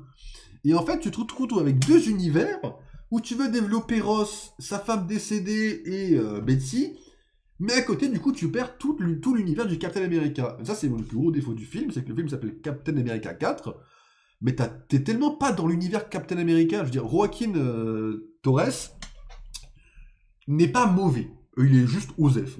On s'en bat les couilles dans le film. C'est un gamin qui est content, ça s'arrête là. C'est tout ce qu'il fait dans le film. Il est blessé à la fin, il a plus d'ailes, mais il en aura dans le prochain film, il fait partie des Avengers. Bon, basta. Ça s'arrête là. Le reste, t'es pas dans l'univers Captain America, quoi. L'incroyable Hulk de New Captain... C'est ça, en fait, blague à part, c'est un peu ça, et c'est le plus gros défaut du film. Ça, la communication, voilà. À côté, t'as des bons trucs, mais t'en as pas assez, quoi. Faites un truc meilleur, quoi. Là, le prochain film, ça va être Thunderbolt, on va voir Daredevil entre-temps. L'Adamantium est officiellement balancé dans l'univers MCU, alors... Je sais pas pourquoi ils ont balancé l'Adamantium dans le MCU, parce que... Enfin, pourquoi le faire maintenant? Parce qu'en gros, l'Adamantium, son utilisation la plus connue, c'est Wolverine. Bon, là, jusque-là, pas de suspense. Wolverine, pardon, il y a deux problèmes. Si tu mets l'Adamantium à Wolverine maintenant, alors pourquoi pas, mais c'est un peu bizarre, parce que du coup, tu perds le côté où il n'avait pas de mémoire avant, mais je suis ouvert à l'idée. Le deuxième truc, c'est qu'ils avaient dit aussi que les mutants n'étaient pas officiels dans le MCU pour le moment, qu'il n'existait pas du tout. Donc à quoi ça sert de mettre l'Adamantium tout de suite? Il y a des trucs qui utilisent l'Adamantium dans le MCU au moins. Alors de ce que j'ai vu, bah déjà l'Adamantium vient d'arriver, donc pour l'instant du coup non. Mais là, tout de suite, par contre, je sais que le réalisateur a dit que la Société du Serpent a 2 personnages majeurs. T'as le leader qui est Giancarlo Esposito, qui est très bien, et tu as un autre qui est un peu un gros balourd qui affronte Captain America au début du film, qui a l'air d'être nul à chier, le personnage. Sauf que le réalisateur a officiellement dit que ce mec, les dagues qu'il avait, c'était des dagues en adamantium. Bon, il l'a dit après le film, c'est les infos, tu te dis pourquoi il les sort après le film et qu'il les dit pas dans le film, mais apparemment, dans le film, c'était des dagues en adamantium. Je sais pas d'où ça sort, je sais pas pourquoi, mais apparemment, voilà. On reparle de Tiamat, l'éternel de Eternal, enfin on en reparle, mais en fait j'ai envie de dire, c'est pas du tout un truc majeur. En fait, on voit la main de Tiamat et Captain America vole autour, en fait. Voilà, c'est... Voilà. Ça sert vite fait d'enjeu. Alors, on apprend... Le film sert à 2 choses en termes d'enjeu global. On apprend que la Terre entière se met d'accord pour se partager l'adamantium. Une grosse dinguerie, j'ai pas compris comment, mais apparemment la Terre entière se met d'accord pour partager l'adamantium. Et on apprend que Sam va reformer les Avengers. Le truc, c'est que si on part dans le même principe que Infinity War et Endgame, ils vont perdre à Doomsday.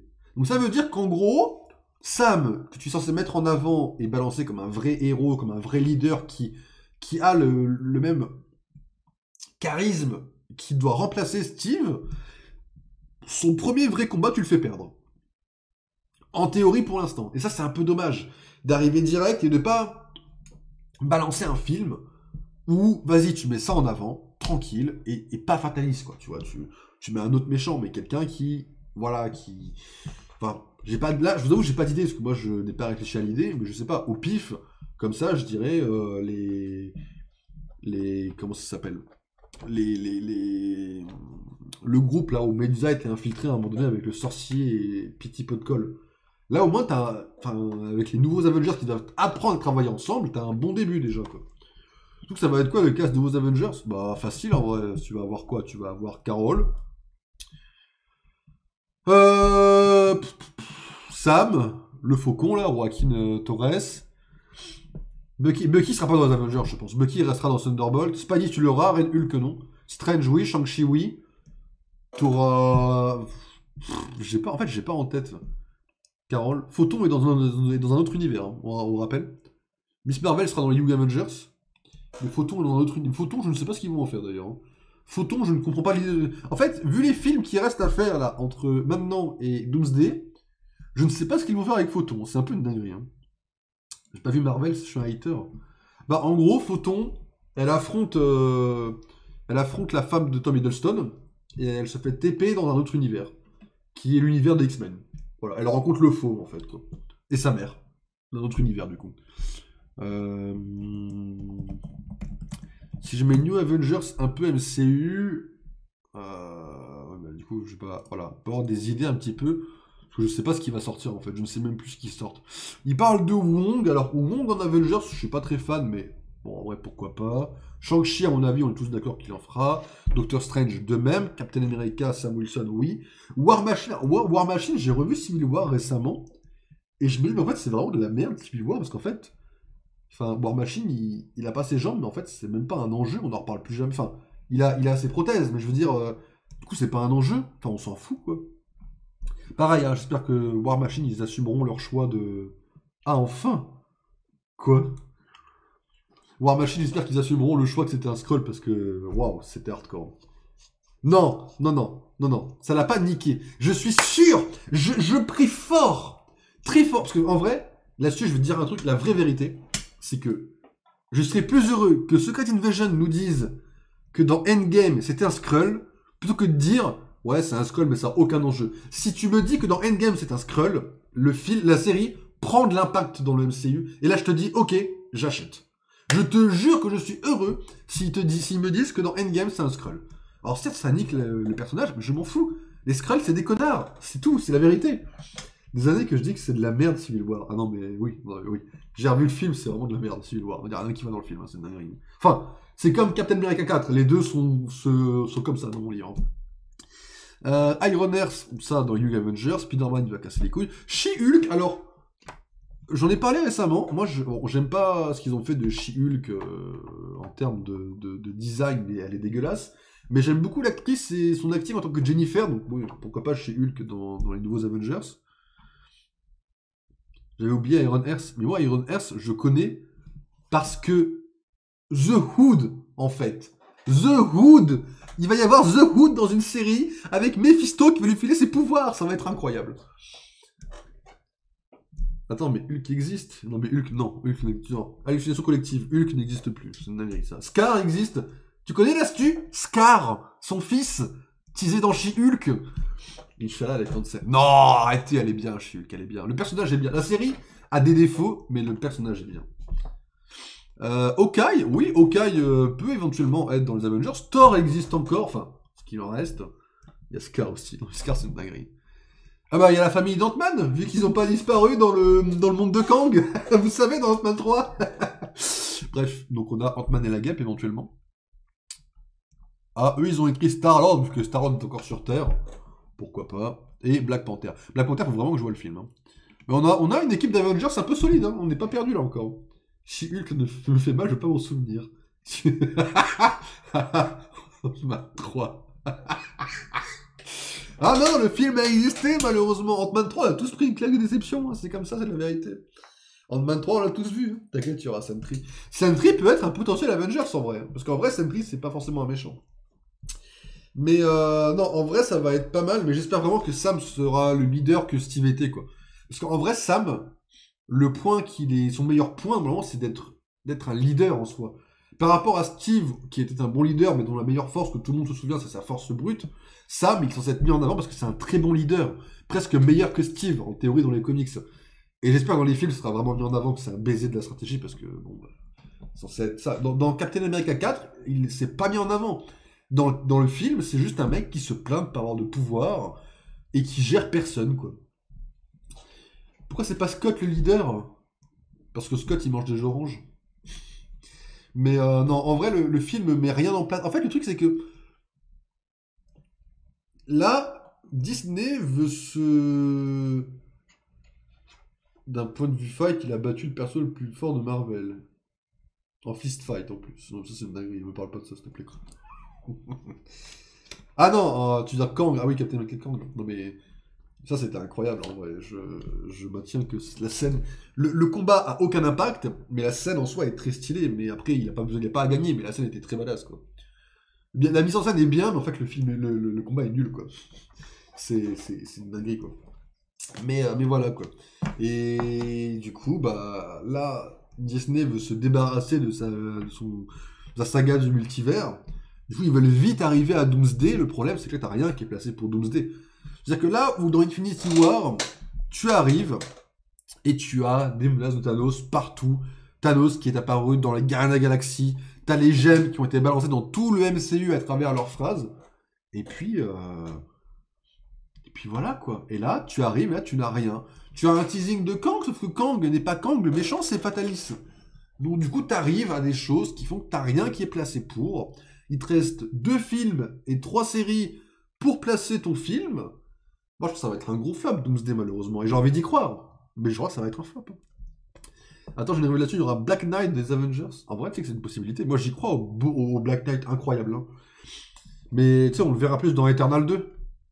Ah pardon, c'est vrai qu'Eternal 2, ça n'existera pas. Sacré dinguerie, ce film aussi. Mais voilà, quoi, c'est... Là, pour l'instant, on n'a rien qui va pour moi pour être dans le bon film. En plus de ça... En plus de ça, les Eternals n'apparaîtront sûrement pas dans Doomsday, parce que c'est juste... On se fait mal, quel humour. Non mais, voilà, le MCU a pris des directions, il y a des directions qui sont bien, mais à côté il y a plein de directions qui sont très catastrophiques dans le MCU. Et vous voyez des choses comme Spider-Man par exemple, je les ai regardées uniquement parce qu'il y a le logo Marvel. Et je ferai pareil pour Doomsday, pour les autres films. Ça sera... Avant tout parce que il y aura Harry Shem dans Doomsday. Mais tu sais que j'y crois un peu à Harry Shem dans Doomsday, mais ça aurait été incroyable. Hein. Genre Fatalis qui vient baiser tout le monde en ayant Harry Shem dans son camp, tu vois, une dinguerie comme ça, enfin bref. Mais voilà, tellement de trucs introduits dans Eternal qui ne servent pas. Ah, tu parles du film Blade, tu sais, qui est sorti il y a pas longtemps, la Blade. Bref, ouais, il y a pas mal de choses gâchées, on a plein de trucs balancés, jamais de fin. On arrive à un film qui s'appelle Doomsday qui n'a rien de placé pour se faire. Enfin, ouais, un peu une dinguerie, quoi. Mais ah, le film Eternal, ouais. Un peu, je l'ai vu super tard, mais j'ai tellement kiffé. Et quand ils ont annoncé qu'il n'y aurait pas de 2, j'ai un peu le seum, quoi. Mais voilà, quoi, c'est... Je sais pas, je suis pas trop fan de la direction que prend le MCU, et je les regarde parce que c'est le MCU pour pas être perdu, mais en vrai... Il n'y a pas le même niveau de hype. Thunderbolt, je suis hype à fond. Cas fantastique, j'y crois, mais je suis pas non plus méga hype, mais j'y crois, mais... Il manque un peu de cette hype. Daredevil, je vais la regarder parce qu'il y a de la com autour de caméo, mais en fait, Daredevil en lui-même, c'est sympa, hein, mais ouais, quoi. Voilà, le truc, c'est qu'on a l'histoire de Fisk, c'est la suite de Echo, et Echo, j'ai trouvé ça littéralement éteint. Donc j'ai un peu le mort sur Echo, en fait, quoi. Je les regarde parce que j'ai vu 34 films, ce serait trop tard pour arrêter, parce que je cope Black Bolt. En fait, bon, à part Black Bolt, c'est ça, en fait. On a vu trop de trucs, et moi, je me dis, vas-y, pourquoi s'arrêter maintenant? Je suis dedans, tu vois. Genre Black Panther, je vais me le faire un jour. Bon, je suis un peu à la bourse. Black Panther, j'ai pas eu le temps de le voir. Et pareil pour les trucs, les specials, là, spécial Captain Gardien de la Galaxie et Halloween, là. Echo est éteint comme la mission du personnage principal. Parce que Daredevil, parce qu'il voit rien. Okay. Mais dans Echo, ils ont des pouvoirs. Enfin, je sais pas. Le MCU prend une direction qui fait un peu bizarre. Alors certes, il faut se détacher des comics, mais le plus gros problème du MCU, c'est que les comics se détachent pas du MCU. Je veux dire, les comics commencent à suivre le MCU, et c'est une dinguerie de faire ça, c'est nul à chier, c'est une catastrophe absolue. Le truc, c'est que ça fait vendre, je pense, je suppose, s'ils le font, c'est que ça fait vendre. Mais c'est tellement nul. De perdre Miss Marvel en mutante, en Inhuman pour la perdre en mutante dans les comics. Alors certes, la série pouvait prendre cette direction, mais pas dans les comics. Et ils l'ont fait dans les comics. Elle meurt même pas dans une série à elle meurt dans Spider-Man, et elle revient à la vie dans son propre univers à elle, quoi. Enfin, dans sa propre série, quoi. À Krakoa, quoi. Werewolf by Night, c'était pas mal en vrai. Bah, à ce qui paraît, il faut que je le voie, mais j'attendrai Halloween pour le voir du coup, quoi. Miss Marvel mutante. Mais voilà, il y a beaucoup de singeries un peu à voir. Je sais pas où ils vont aller. Je demande à voir. Voilà. On va essayer de rester optimiste. Bon, 2 heures de vidéo, pas mal, mesdames et messieurs. 2 heures. Alors par contre, j'ai réfléchi à un truc pendant que je vous diffusais les bandes annonces. Je ne pense pas que nous serons sur Spotify pour une raison très majoritaire entre les bandes annonces et le fait que des fois je parle de ce qu'on voit à l'écran. C'est un peu compliqué d'être uniquement à l'audio. Donc pour l'instant, je ne vais pas faire l'idée Spotify, ça sert pas à grand chose. On sera sur Twitch et YouTube. Du coup, on se retrouve le mois prochain. On parlera sûrement de Daredevil en priorité. Je pense qu'on aura des news niveau comics. Pas grand chose. Qu'est-ce qu'on peut avoir comme news niveau comics? On aura peut-être un peu d'avancée de l'événement de Fatalis, dont on pourra parler peut-être un petit peu. On pourra parler de Daredevil. On aura sûrement des news sur Marvel Rivals à discuter un petit peu. Marvel Rivals, j'en ai pas parlé aujourd'hui parce qu'il n'y a pas eu de grosses news dessus, mais il y a une mise à jour récente, mais voilà, je ne vais pas parler spécialement. Je pense pas qu'on ait de grosses news ce mois-ci. Je pense que la prochaine édition des Watchers déchus sera un peu soft. Elle durera sûrement 1h30. On parlera sûrement beaucoup de Daredevil. Et puis voilà, on se donne rendez-vous, mesdames et messieurs, du coup, dimanche, je suis... Dimanche 23 sur Discord pour les sujets des Watchers déchus, et on se donne rendez-vous dimanche 30 mars, mesdames et messieurs, pour la prochaine édition des Watchers déchus qui se dérouleront une fois par mois, le dernier dimanche du mois. Voilà, ce sera toujours un dimanche, ce sera toujours à 14h, et voilà. Ok, adieu. Et voilà. Et c'était la reprise officielle des Watchers déchus. Ok, hop, et évidemment, le logo de fin, qui est le même que celui de début, quoi.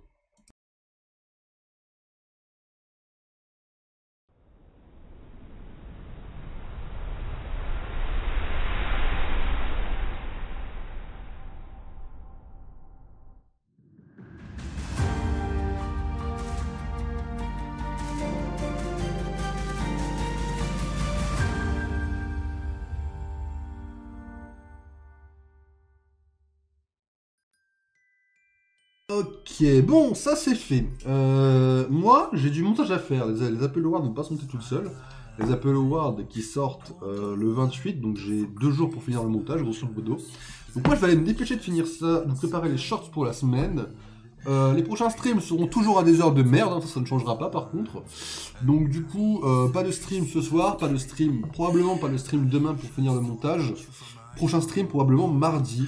On fera sûrement du Marvel Rivals, sûrement du Baldur's et sûrement du Pokémon Réunion, je pense. Et voilà. Voilà. Prochain Watcher déchu, le rendez-vous dans un mois, le 30 mars. Belle somme. Mais blague à part, je vais essayer... Attends, j'ai aussi la chanson de Noël là. Ouais, mais alors ça c'est différent parce que je sais pas chanter anglais, tu vois. Agatha c'est en français. Là c'est de l'anglais. L'anglais je sais pas chanter. Je sais déjà pas parler anglais, je ne sais pas chanter anglais, c'est une dinguerie ça. Mais oui, c'est moi qui chante pour de vrai. Mais si c'était de l'IA, ça serait mieux, parce que l'IA chante mieux que moi, c'est une dinguerie, mais je n'ai pas trouvé d'IA pour ça. À la base, je voulais en mettre parce que, vas-y, sur ma propre voix, ça m'aurait pas gêné pour déconner, quoi. Mais le truc, c'est que je n'ai pas trouvé, du coup, j'ai chanté et je chante très mal en anglais, quoi. C'est une décoration de Noël, c'est pour ça. Mais voilà, du coup, mesdames et messieurs, voilà, on se retrouvera sûrement mardi en stream. Mais blague à part, j'essaierai des horaires un peu plus normales. On croirait entendre Maria Carré. Merci, là, ça, tu vois, ça, Hugo, c'est une vraie phrase, tu vois. Ah oui, ah, mais là, il chante aussi la même chose. Ah oui, ça s'entend, tu vois, que c'est moi qui chante, quoi. Mais voilà, quoi, on se retrouvera sûrement mardi. Je vais essayer de reprendre des horaires normales, entre guillemets, de stream. Alors, normal, ça reste quand même le soir, enfin, le soir, ça restera toujours après 22h, quoi. Sauf si j'ai vraiment rien à faire de la soirée. Mais voilà, essayer de restream pour me recaler, quoi. Mais voilà, déjà il est 16h, le temps de faire les shorts, ce sera 17h, 18h. Et le temps de faire le montage. Ça se trouve, je peux le finir aujourd'hui, le montage de Apple War, mais je crois pas trop en vrai. Mais je vais quand même vous laisser là, mesdames et messieurs. Ouais, les streams des voitures déchues seront uniquement sur les voitures déchues, du coup. On partira pas sur autre chose après. Mais voilà. Bon. Ça c'est fait, c'est check. Tout est fait. On se retrouve mardi. Bon après-midi à tous. Bonne fin de week-end. Amusez-vous bien. Et puis voilà quoi. On se retrouve la semaine prochaine, en début de semaine prochaine. Lundi, mardi ou mercredi. Bonne fin de week-end, bon courage à tous et bonne rentrée à tous, parce qu'il y a des rentrées quand même qui se passent dès lundi, mesdames et messieurs.